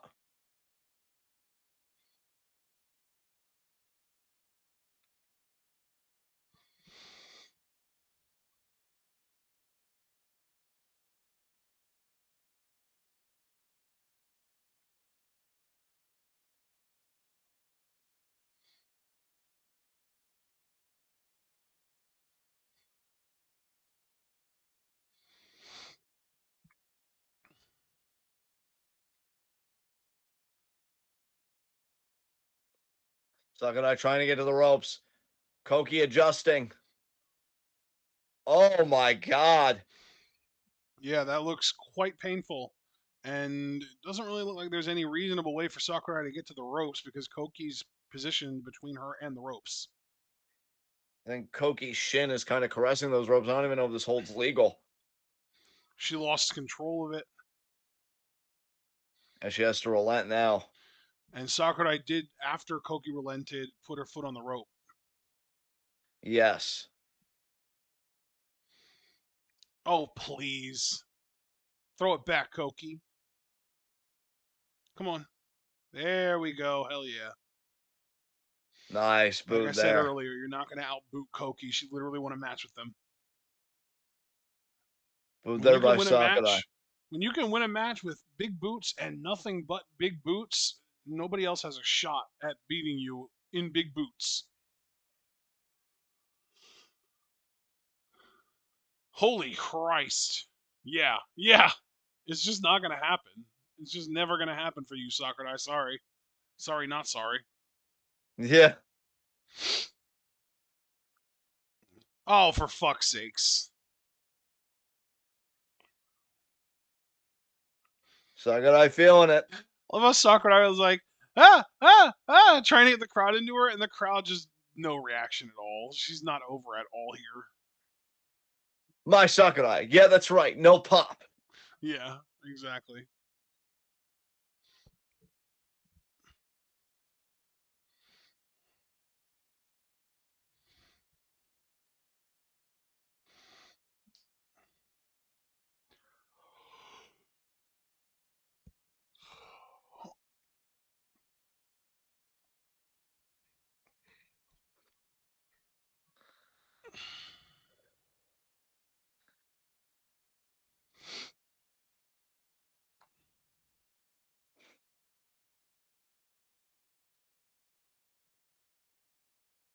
Back and forth, Mirai and Utami go.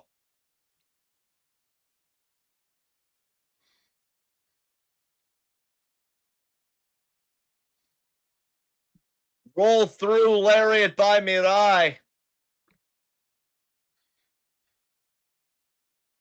She's thinking about Mirai shock. No.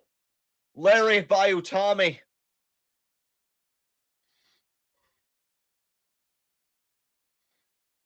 She's thinking about that deadlift German. Mirai standing switch. Rolls Utami in the corner. O'Connor roll. Look at Utami using the leg strength to kick Mirai off. And now Chaos Theory? Oh my god, Utami's doing a Chaos Theory. No. Oh, I wanted to see her complete it. Damn. Mirai That now. was beautiful. What a sequence that was. Jesus Christ. Props to both women. As Mirai now measuring Utami for a lariat. It may not even be over. Utami back to vertical, but for how much longer? Mirai, no, go again. behind. But Utami might do a torture rack bomb here, possibly. No. Yes. What's happening? Mirai punching. For Koki. That was sick. Oh my god, there it is. The boot into the bomb. Now wait, the what's torture Utami rack thinking about boot here? bomb. Is Utami thinking about like a Vader bomb or something? No, she's just measuring Mirai to get up. I think she wants a lariat. Man, her eyes are locked in. Oh, Mirai up and over. Oh shit! What? That was incredible. Oh, rotating splash here. Or senton, I should say. That's a senton. Yeah, twisting senton right there. Dude, the pep in Mirai steps, it's coming to Marigold, and the motivation she feels. She's going to be a future world champion. I wouldn't even mind if she beat Utami for the title down the road. I mean, these two, it's insane. Mirai again. Oh, wait, now Sakurai in. Oh, that's not good. Going to go for Mirai shock again. I think she's going to get it this time. She got it. I don't think it'll be enough, though. Koki broke it up. Great defense by Koki. Koki brokey. Indeed.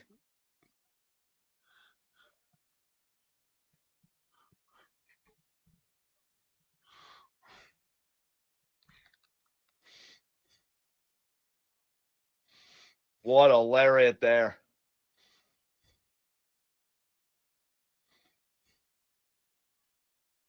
Big lariat there. That might do it. That might do it. Oh my god. I'm actually glad Utami kicked out, not necessarily even because I want them to win. I mean, I'll pop if they do, but because that shows that Utami has definitely got the gas in the tank for Saudi come January. Because I mean, I would have beaten her there. I would have definitely had questions. Koki back in. But I guarantee if it was anybody else on the Marigold roster, that lariat would have been it. Yep. I would have to. What an overhand shot by Utami. Wait a minute. Oh my god. A reverse high jack. Oh my god. I think it was going to be almost like the blackout, Lance Archer's finisher, like where she was going to like flip her over onto her back. Yes, torture rack bomb, meanwhile. Doesn't matter because, like you just said, that happened. Man, these two. There is something special with these two in Marigold right now. Koki wanting a tag. Into Koki? Oh, boy. I actually think that's pivotal because Utami, that tank was running on E. That's fair. Yeah, she was running on E. Notice Mirai wasn't able to tag out, so Mirai still has to be legal. What is Koki thinking here? Back suplex? No. Koki. The side headlock takedown. That shows you that even this. Hey, we've seen it. Koki literally beat Mirai with nothing but big boots in the Dreamstar Grand Prix this year. That is a great point. That is a salient, great point. I mean, yeah, I keep bringing up that Koki won a match with nothing but big boots over and over again. It was Mirai that she did that to. And Sakurai, she knew. You could even tell her body was half in the ring even before the pin was made. But Koki cannot get deterred. She's got Mirai where she wants her. That flipping backdrop, that did a lot of damage. You got to stay on her. But don't give Mirai space. That's how lariats happen. Keep it close quarters. That's my advice this late in the match. Keep it close quarters. Oh, look at this. Mirai, though. And Mirai's like, fuck your advice because I'm going to get another Mirai shot. That's huge for Mirai. That creates separation. She can tag in Sakurai. That's a great point. She wasn't able to get the preceding spin, but that's not going to matter. Sakurai back in. This is great now for the champions. The champions, I think the pendulum just swung back in their favor. Yeah, I think Sakurai has a huge advantage here because she's so much fresher, and Koki took the most recent offense. Kick out by Koki, though. Koki's tenacious. Yep. Sakurai can't take that for granted. Is she thinking? Elbow drop. Okay. I didn't know if she was thinking about her gourd buster. We haven't seen her do that in a minute. But you're right. She is thinking her elbow drop here. And Koki moves out of the way. That crazy pin, the jackknife kick out. Koki's jackknife bridge is nuts. Yeah, Just skyscraper the visual jackknife. of her size, that tall glass of water getting into that bridge is crazy. Absolutely, partner. Oh, and now look at this. She's setting her up. No, Sakurai. Might have been thinking Dominator. I don't know. Roll No. up. Misses the sniper kick. Koki out of the way. On her feet. Hits a really flush drop kick. This late in the match, a drop kick looking that good, that tells you everything you need to know about Koki. Koki's got the conditioning. And now you're right. Koki She is again, setting maybe up thinking for a Dominator here. And will she get it? Oh, she's spinning her. Oh, that was like a reverse big ending. Yes. Like an inverted big ending. And Mirai breaks it up, but she had to because Sakurai was not kicking out of that. Sakurai was not going to be able to escape that. That was going to be 3 had Mirai not broken that up. First of all, great point. I agree with you. I want to point out something small, too. I was happy to see on the pin that Koki kept her shoulders off the mat because you could tell she wanted to lay on Sakurai at first. That could have led to a potential quote-unquote double pin. Draw goes to the champions. Where's You've Utami? always got to... I think Utami's out of the ring. I thought we just saw her. We did, but I think she got a little something. Oh, my God. My God. What a throw. That was like a Northern Lights suplex off the middle rope. Oh, Sakurai, I think, is planning a big sniper kick here. That's what I'm thinking. And she gets it. That might do it. 3, no. Good kick out by Koki. Yes. Oh, she's going for the elbow drop again. Yo, Tommy needs to get in there. Now. This one's going to connect. I think Mirai just went to the outside to detain Utami. That might do it. I don't think it will. Bro, Utami broke it up. Utami did break it up. I think that actually you were right. It would have won the match if Utami didn't break it up. Oh, but now the champions. Oh, my God. We're going this is double about to be team. really bad. Utami's stepping in to break things Utami's up. back in. Oh, double my back God. suplexes. To both of them. That was incredible. Koki now. That's Utami. Huge boot. She's won with boots. You've said it many times now. And Sakurai kicks out. Weak kick out, though. You got to stay on her. You are so close to tag gold. Oh, Utami now going for the air raid crash. She got it on Sakurai. If Utami plays some defense splash here. Connection. Utami's holding Mirai. Great defense. Utami's holding Mirai. Broken up. Oh, my God. It came down to Utami not being able to hold Mirai back long enough. Koki did everything she could. Yeah.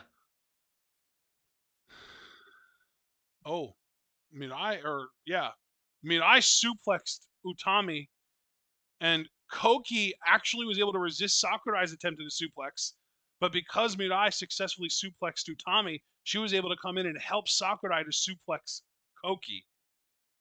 Yes. Oh, I think she's thinking STF here. This is the end of the match right here. Hey, if Koki doesn't tap out, she's going to pass out. This match has been going on so long now. Utami's actually breaking up the submission. But not for long enough, though. I think Sakurai. Oh, my God. Yeah, Sakurai's just going to be able to get right back into this. This is it. For sure, it's over. The way she cranks that STF is nasty, man. Oh, shit. Pin. Oh, no, only one shoulder's on the mat. That's fair.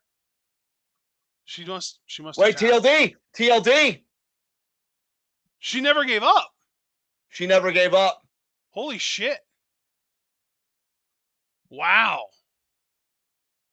Wow. Wow. You know what? I think that was my favorite title defense that they've had. That was a great match. Can I also just point out? Now, this might just be, me misconceiving, my misconception, misunderstanding how things are being perceived, whatever. It's felt to me, at least in the finishing stretch there, like they were making Koki seem stronger than Utami. Um, Possibly. I don't want to co-sign on that readily because Utami did have some great defense and that double back suplex to the champions and stuff like that. But I'm just, yeah, I you're even right, think, but like Koki had the match won. Utami couldn't play defense strong enough on Mirai. Mirai suplexed Utami while Koki was able to resist Sakurai's suplex, and she had to get, it took both members to suplex Koki. Like, yeah, those are all very fair points for sure. yeah, like maybe not necessarily strong. Maybe it's like just the matchup thing that like Mirai is the stronger member of her team, so it makes sense that she would, have an easier time doing stuff with Utami than Sakurai would with Koki. But like, man, at the very least, I think that they definitely made a statement about Koki being stronger than Sakurai at the very least. Yes. Chika Yes. Goto looks so bitter. Holy shit. That's who I was watching when I was saying earlier. Who was that? It was Chica fucking Goto. I was even gonna say, but honestly, I blanked on her name. Because I knew it wasn't Chiaki, but I was like, is it Chica? Is it Chiaka? Is it what? Chica. I have to wonder who she was rooting for. That's a good I have to question. wonder. I don't know who she was rooting for because, like, you would think if she was really good friends with Koki, because they are former tag team, Twin Tower, everything. I shouldn't even say former, but they're Twin Tower together. So you would expect for her to be rooting for her friend to succeed, but also, does she really want her friend to succeed with someone else? Exactly. I mean, that look on her face, man. I don't know about that. Was that a look of bitterness because she's bitter that her friend didn't win, or was that a look of bitterness because her friend did better with someone else than she did with her? Because That's Twin that's. Tower didn't go to a draw with the tag champs; they lost straight up. I mean, that in my mind, partner, is the question.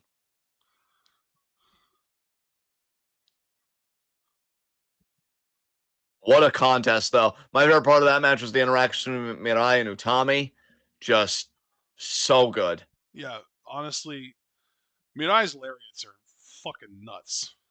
Dude, that one she had on Utami where Utami just barely kicked out. I mean, death. Yeah, the one at the very end, while I was just trying to play defense so that Sakurai could re-lock in the crossface, was also just insane. Yeah. Just Jesus Christ.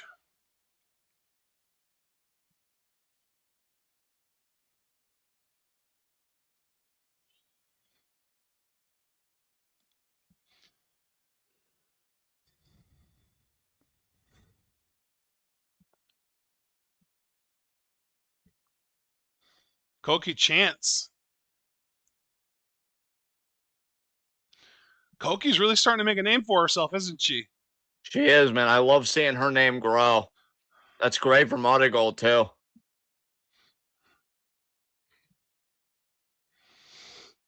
And Utami, if there were any questions about is she ready for her match with Sari, the performance she put in today, I am so stoked to see her and Sari one-on-one come January. That match is gonna fucking slap. I think there will be a day that Koki, at the very least, is a Twin Star champion. It's just a matter of who her partner is and how far into the future that happens. Yeah, will it be Chica? Will it be Utami? Or will it be somebody that hasn't even shown up yet? Or That's a somebody that she that's a hasn't teamed with? genuine question. Yeah, that is a very real possibility. We'll see. We will see. Uh, Yes, we will. But Very partner, curious. it's matches like this that make me happy that while we're still here, we're still ticking, and that we kind of have the system that we do. Because I mean, this was tag wrestling at its finest. And I really have to give all four women credit because while I still think Sakurai is the weakest in ring worker, like she didn't shit the bed in this one to me. Like Yeah, no. everybody showed up as they needed to, and I think my biggest yeah, thing with Sakurai is she didn't do anything in this match that was like embarrassing, yeah, She didn't have any like really bad looking offense. She didn't do anything that was like uh totally no selling something that should have been sold well. she didn't like fall on her ass at all. Like she put in a solid performance, and that's a higher bar than I ever expected her to clear. So good for her. And now here Oh, and comes now Chica. Chica in. Oh, this is not going to be good. I do not like Dude, that she look on her looks face. pissed. And given that she still has that look and the champions have left, I don't know. Oh I boy. really wish we had subtitles, man. Dude, right?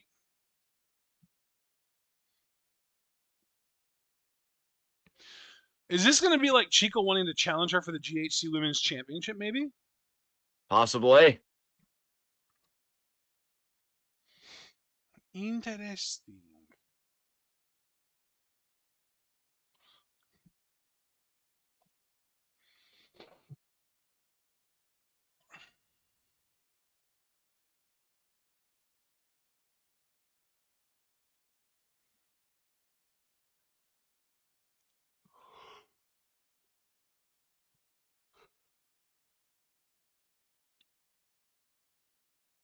Uh-oh.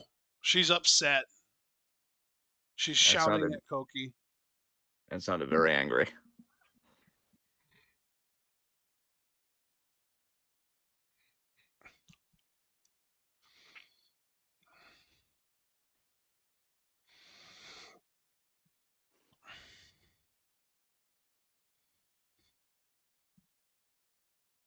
Damn.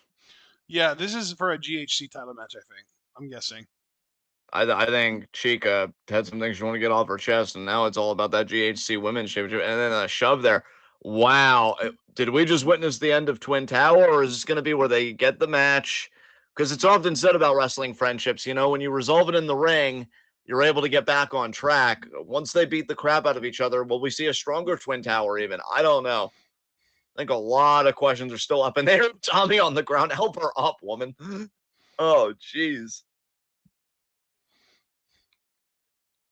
I think Utami tried to make a grab for that GHC Women's Tournament. Utami is hungry for gold. Don't worry, Utami. Come January, you get your big match.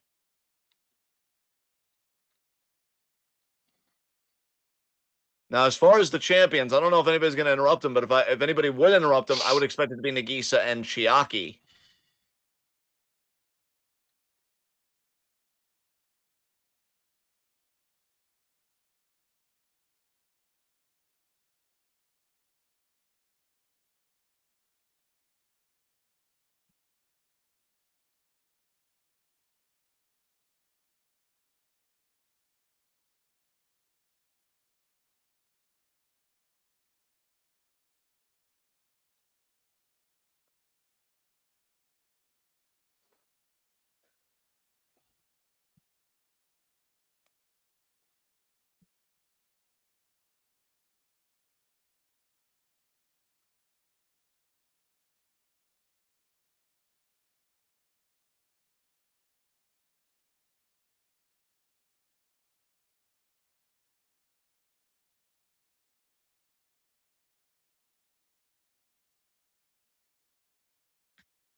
Champions take their bow here as we're getting ready, partner, for our main event.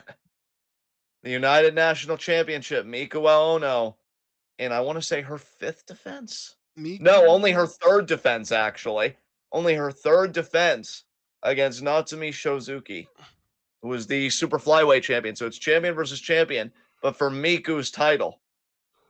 Yes, yes, indeed. And I will say this is her third defense, and her first two were against Koki and Nagisa. And Yes. The Koki match was 21 minutes long after Miku went just 15-minute TLD after 15-minute TLD with Mirai. She finally got, over Mirai in order to get to Bozilla in a how long was that match? Let me see if I can find it. 24-minute match in that semifinal match. That's how long it took for Miku to beat Mirai. And then she Yes. beat Bozilla in a 10-minute match to win the title. But then it took her 21 minutes to beat Koki. And it took her over 15 minutes to beat Nagisa. So all of her matches involving this title have been pretty long, with the exception of the Bozilla match to win the match in the first place. That's like such a weird thing that it was a relatively short match, and every other match to win it have been pretty long, 15 plus minutes. That's the only exception. Yes. Which, I mean, given that we just had a TLD here, which I was wrong about because I really did think that the champions were just going to retain outright. I don't think we're going to do two TLDs back to back, so I do fear that Shozuki will eat the pin. But I think it says a lot about Shozuki and her standing in the company that she's already getting a United National Championship match, and she hasn't even dropped the Super Flyweight title.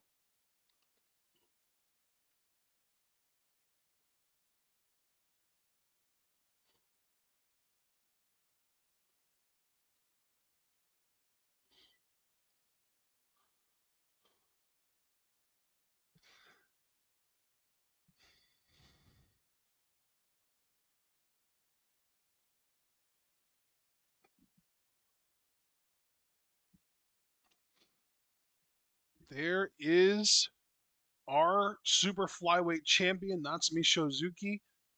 The fact that she's the super flyweight champion, though, is completely irrelevant to this fight. She's not coming into this match as the super flyweight champion. She's simply coming into this match as a challenger for the United National Championship. That's all that matters here. Let me ask you, partner. I mean, you've watched sports for years. I mean, you're a guy that you know how to look deeper into things. Do you think that gives Shozuki a psychological advantage because the pressure's off, right? It's not my title at stake. I can focus on taking a championship. Do you think that gives her a psychological edge here tonight? You know what? I don't think it does. If anything, I think that having your championship be on the line, that is what gives you the advantage because that's how you know it's do or die. That's how you know that you just cannot afford to lose. So I think that if anyone has a psychological advantage here, it is Aono because she knows, like, if I lose here, not only do I lose my title, but I lose my title to someone whose entire gimmick is that she's the best of the smaller girls, and that's humiliating. Yeah, So Aono has all the pressure in the world on her here, and that gives her desperation. It gives her everything to lose. Shozuki has nothing to lose here. If she loses, it's like, okay, well, I might have lost to the United National Champion, but she's a heavyweight and I'm a super flyweight. So the fact that I was even competing with her alone is like a statement about how strong I am as a champion. So the fact that like she's coming in here looking to win this title is like, yeah, that's like elevating the super flyweight championship just by her competing at this level. Whereas yeah, Aono needs to like, I don't want to say squash because there's no way anyone's ever going to squash Shizuki. I don't think she would even get squashed by like Bozilla, but she needs to like pick up a very definitive, decisive win here. Aono does that is.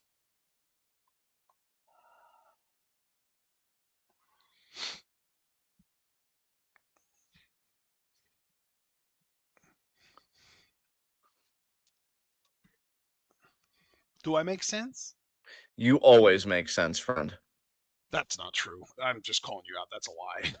Oh yeah, damn. Not as pop worthy though as earlier when it's like, why don't you make jingles? I'm not talented enough. Well, you just lied to my damn face right there.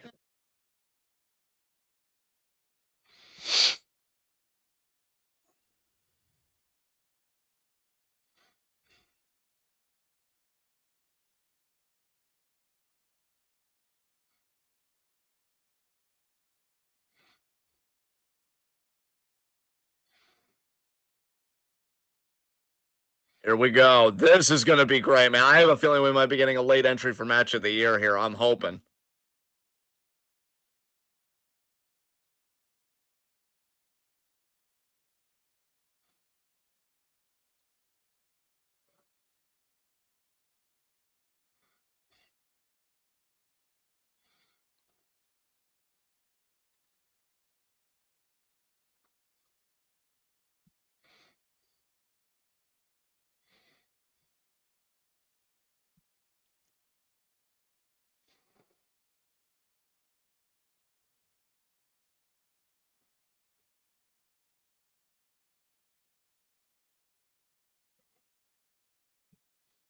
Here we go.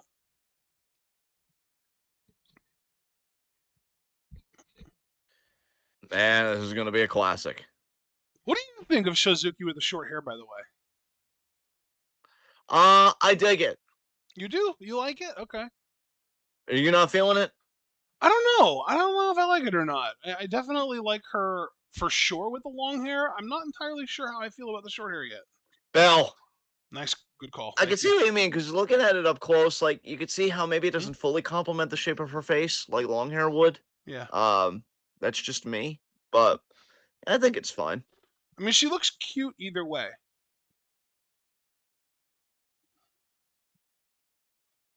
And frankly, I just as somebody who's had long hair now for like close to a decade, actually over a decade, I can definitely understand wanting shorter hair just for the maintenance ease.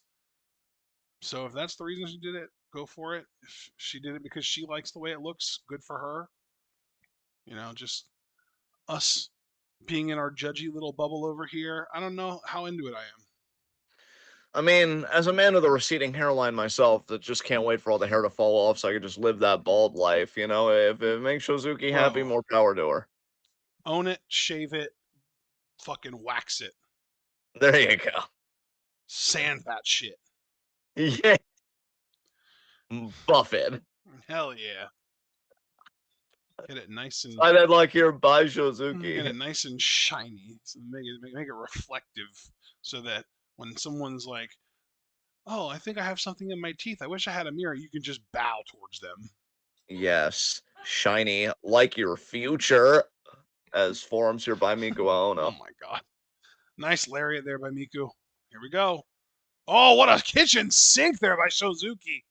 And now knees to the Damn. face. Oh my god.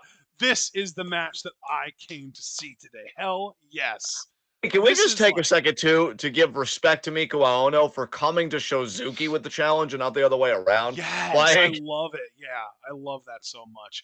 I'm also like, I like to think of wrestling a lot in terms of like video games, and I'm thinking like all because this is like a heavyweight versus super flyweight match. I'm thinking like all of Shizuki's attacks do like 0.75 damage relative to the normal damage, and all of Aono's attacks are doing like 25% more damage than usual because she's doing it to a super flyweight.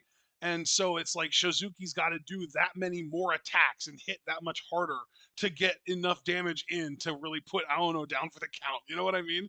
exactly. Oh my god. Oh, that was And beautiful. The swinging, almost like power slam, almost like a world's strongest slam there. yes. I mean, that's what's so crazy about Miku Ono, man, is like, because we'll have plenty of time to glaze Shozuki throughout this Nice matchup. She's kick so there to the brilliant in the thigh. ring. Yeah, nice thigh Right kick to the there. But hammy, too. You see that? yes, Miku Ono is just such a multi tool player. It's nuts. Yeah, she really is. I mean, her power game has been the main thing that has really appealed to me that I just was not expecting when the first few times that I saw her. But yeah, she's got everything. She's got technique. She's got power. She's got charisma. She's just a star. Definitely. Kick right back there by Shozuki. Oh, leg caught there by Ono. Uh-oh, over the knee shin breaker. That's not good for Shizuki. Oh my god. I will say too, Gold. I have no idea why you didn't have this be the main event, but that's just me. It's our main event. That's what matters. That's so true, face. Oh, wow. Shizuki escaped the Tree of Woe.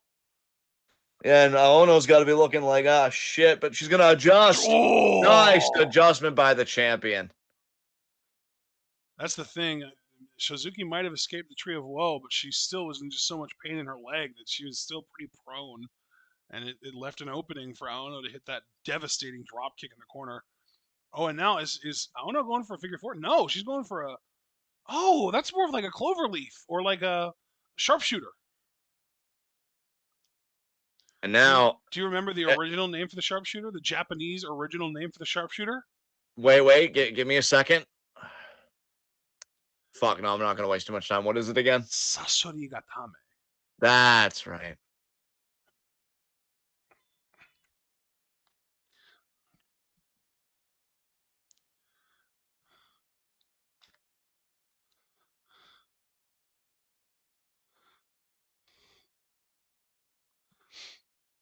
Innovated by Ricky Choshu. Yes.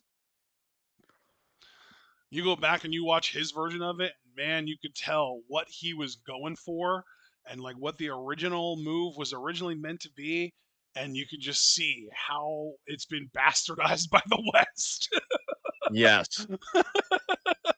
Oh God, it's like, oh, who does that move these days? Natalia Neidhart. Oh God.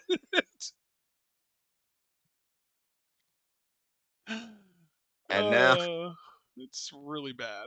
All right, let's do this, Miku. No, no, Shozuki. Nice oh, fisherman suplex to the that outside there. that was beautiful. I'll tell you, Miko Ono, again, I respect her immensely for coming out and facing this challenge head on, for pursuing it even, because she knows. I mean, if you ever wanted to be complimented by a peer, especially the caliber of Miko Ono, just have her come out and say, like, I want to defend my title against you. I can't think of a higher compliment for Shozuki and her abilities.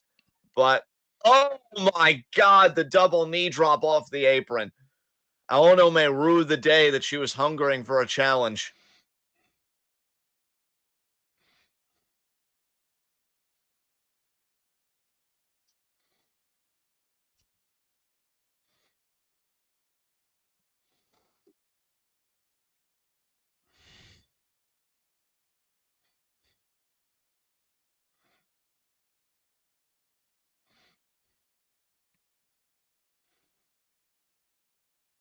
Come on, get in there. There we go. Oh, but Shozuki. Oh, I'm surprised she went to the ground into the Fujiwara. Oh my God, the double Fuji. Have you ever seen a double Fujiwara like this? No, I haven't, and that just shows In the the acumen. bridge. Oh, but look at Oh Miku. my She's got her foot on god. the rope. The in-ring acumen of Natsumi Shozuki. I try not to abuse the word brilliant too often, but Shozuki might just be brilliance personified. Did you know, by the way, that Miku Aono was born 4 days before me? No, we might have touched on it, but that's pretty crazy. Yeah, she's August 21st, 1990. Shizuki, I believe, is a 1989 birthday. Okay. Yeah, February 25th, 1989.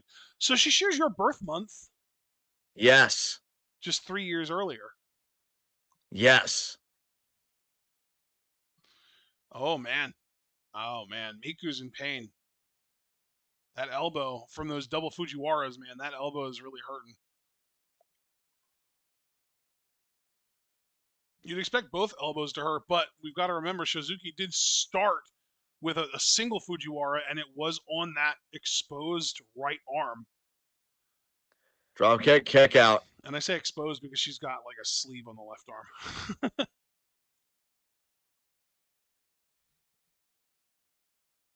Irish whip reversed. Well, the kick escaped. Look at this. Octopus by Shizuki. Wow. Beautiful Man. octopus. That Oh, is impeccable. nice reversal there by Aono. How often do you Shoot see kick. an octopus just escape by that? Like, that was nuts. It's Shoot the kick power there. disparity, man. It's the power disparity. Aono's a powerhouse. Shizuki's a super flyweight. It's two Oh, they exchanging double kicks here. kicks. Oh, and again, you'd expect Aono to get the better of this exchange, but Shizuki's strikes are pretty sick. And that's the proof right there. He Wow. actually got the better of Aono with kicks.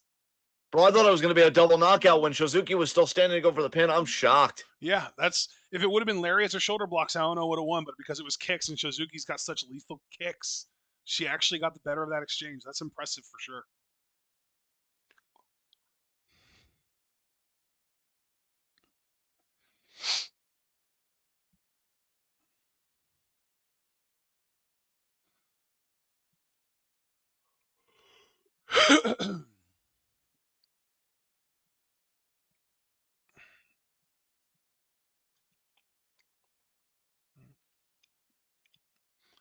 Fisherman suplex, bridge, 1 count.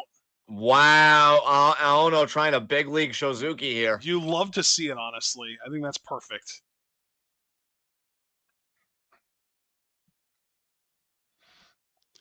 Oh, here we go. Aono escapes, kicks her shin, knocks her leg out from underneath her. Then the buzzsaw kick. That no, she escaped it and turned it into a submission. Dude, Oh my god. Shizuki's so good. I love Shizuki. She's awesome. Hey, I feel like she's had coming out parties before this, but for the uninitiated, to her or to Marigold, This might get her a lot of fans after this because she Yeah. is putting on a clinic.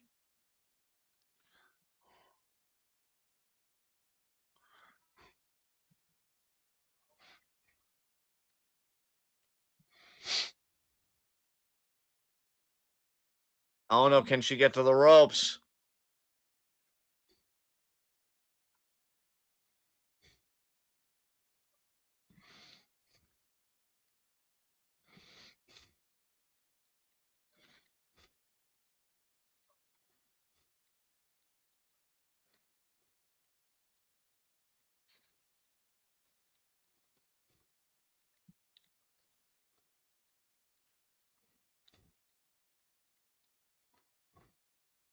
Oh my God. Double knees.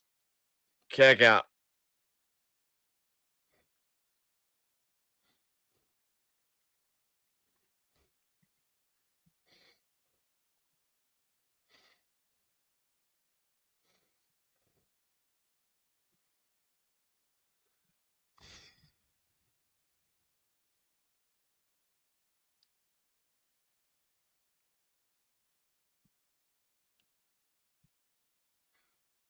Oh my God, that knee Oh, drop looked devastating.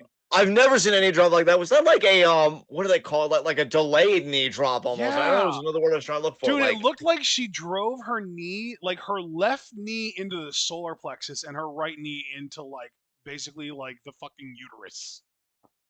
that was nuts, dude. That was crazy. That looked disgusting. This makes me wonder the next time that Shizuki has to defend the super flyweight title, especially if she ever does a rematch with Yuzuki, what the hell she's gonna pull out then? Because this is nuts, Oh shit! I don't even know what she was going for there, but she did a flip. dude. I almost wonder. This is purely conjecture. Kick out. This is purely conjecture, but I have to wonder if she was even thinking like a 450 knee drop or something because it looked like Dude, it I was had the knees same first. thought, but she landed almost on her feet. Look at this pin. No. Two. Yes. No. Miku is shook. There you go. That's what you needed to do. Pull out that power game. That's the equalizer here.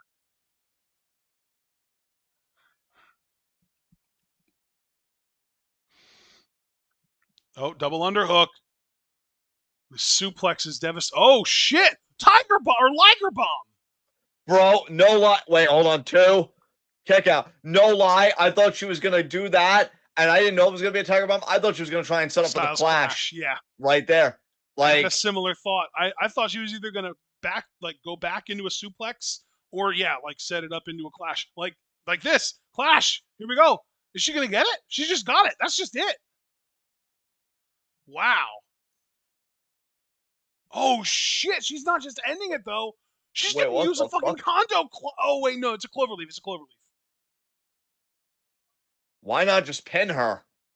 What is this about? Oh Oh shit, my that's it. God. Yeah, that's Damn. nasty. I love it. I love the clover Jesus leaf. Christ. Okay. You know, it's funny that the current best clover leaf in wrestling is a Joshi, and Miku's like, you know what? I want to compete. Bro, I gotta be honest, that was a really fun match. I wish it would have gone even 10 more minutes because I feel Dude, like it I was just starting know. to That cook. was And then incredible. yeah, it just was really starting to cook and get into that match of the year contender tier. And then it just ends. And I'm like, no, I think it's just gonna miss it for me. But what about you though? Because I know you love this too. This was awesome. I don't know about match of the year contender. If it would have gotten more time, it might have been, but this was fantastic. I definitely want to see them run it back. No question about it. Well, Miko Aono's third title defense. I have to wonder who's gonna be next. This was one of the most fun MARIGOLD shows I think that we've ever watched. And really, what I should say is, even though I wouldn't necessarily call this match a match of the year contender, I do think that this is a show of the year contender. I would agree. Like non-pay-per-view show of the year type contender. And I only say Yeah, that because like you don't have to pay extra to watch it, so you can't call it a pay-per-view. right. But yeah, this was a really fun show, arguably even in my opinion from beginning to end. Cuz even Naho versus Hummingbird over delivered, in my opinion. I would agree with that to a point. As you see now, Miku's got the mic. I kind of want to That fast match forward and over see the next game delivered. is going to be. I think Rhea Seto versus Yuki Minami was about what you'd expect. It wasn't Yeah. better than you'd expect or worse. Um, Chiaki, or not that one. Bozilla and Mila versus Misa and Komomo was fun and had good energy. Chiaki and Nagisa's match was good. It was solid. It wasn't great, but it was good enough. And then the tag title match was excellent, and this match was fucking fantastic. This is a non pay per view show of the year match award contender. I'm gonna actually add that to my awards list right now. Okay. Non pay per view show of the year. Marigold. What was the title again? Winter Wonderful Fight. Winter Wonderful Fight 2024. There we go. Meanwhile, full disclosure, I fast forwarded, and I believe that's Sakurai that wants to challenge for the United National title next. Yes, that is correct. It is Sakurai. I'm seeing her out here now. That might be a skip for us, but Sakurai's improved enough that I don't know. We'll have to decide when it comes showtime. But yeah. This might be a match where, like, if we get spoiled and we at least know that Aono's retaining, we'll watch it. Yeah. See Sakurai get her ass beat. Yeah. All right, folks. Well, that was the show. I'm glad we're getting out of here before 7:30. That's really nice, It's actually. beautiful. Yeah, absolutely. Yeah, like Abel's face. Like Um, your face? like Hello? your face. Like your God. face? Like your face. We're Oh not my doing this. goodness. All We're right. not. You're right. We're not. It's All right, over. We're guys. done. Be sure to leave a like as you file out. I had a lot of fun today doing this. I'm in a Yeah. great mood today. So yeah, leave a like as you file out, please, because I think Marigold might finally be hitting its stride a little bit. I Um, don't know about all that, but this was a really good show. I mean, the show was a great start, so like we'll see what happens. Subscribe, click the bell icon, so you know say that 12 hour goodness. Check out everything we're involved in the description box. Follow Ashton on Blue Sky and us on Twitch. My Blue Sky will be coming TBA, right? Or TBD or whatever, because I'm just enjoying my detox right now. But I know I will get a Wrestling Blue Sky probably Soon before the end of the year. enough. Hold Yes. your There. britches, everyone else. Yeah. Thank you. God, love the sass to that. All right. And yeah, if you're a Discord member, $3 a month, you can check that in the Patreon description box below. You can join us for Raw tonight, which I'm hoping to make because I know there are a few things I want to do, but it shouldn't impede, especially since we're getting out at a good time. Ashton, when we're looking at this week, what are we looking at, bud? Because I know we've got Stardom recap every Thursday, so that's a given, and TwitWow in review or the Week of Wrestling in review. Saturdays at 10:30. Or can we expect more Marigold on Wednesday or anything like that? The next actual Marigold show that's going to be happening, I believe, is going to be on the 20th. Okay, so yeah, we might maybe Oh Friday yeah, we would have actually more no. You Marigold. I know don't what? know. I take that back. It's not the 20th. It's the 23rd. So it's only on Friday. So our next Marigold coverage will probably just be next Monday. There you go. This is going to be a very, very nice TwitWow week. Very So low yeah, end all we've content, really got but to yeah. worry about this week. We don't have any requests for this week, do we? No, we don't. Not Because that I I know know that of. No. Kirby put in a request for last week, but we never hammered out a date. Yeah, we still got to hammer out a date, so that may Because come the up request this that he put week. in is something that's on Wrestle Universe, so we shouldn't have any problem reacting to it when he wants us to, but he never told us when he wanted us to. Yeah, so we got to get that figured out. So that may still happen this week, but just treating But other standard than TwitWow that, yeah, content. it's just Yeah, Stardom for Thursday, and that's it. And that's not excellent. even a guarantee to happen because we don't know if they're going to upload good shows or not. Exactly. So, yeah, all right. Keep your ear to the ground, folks. Stay updated, and we'll see our Discord members for Raw. Be good to yourselves and each other. Tune in and peace out.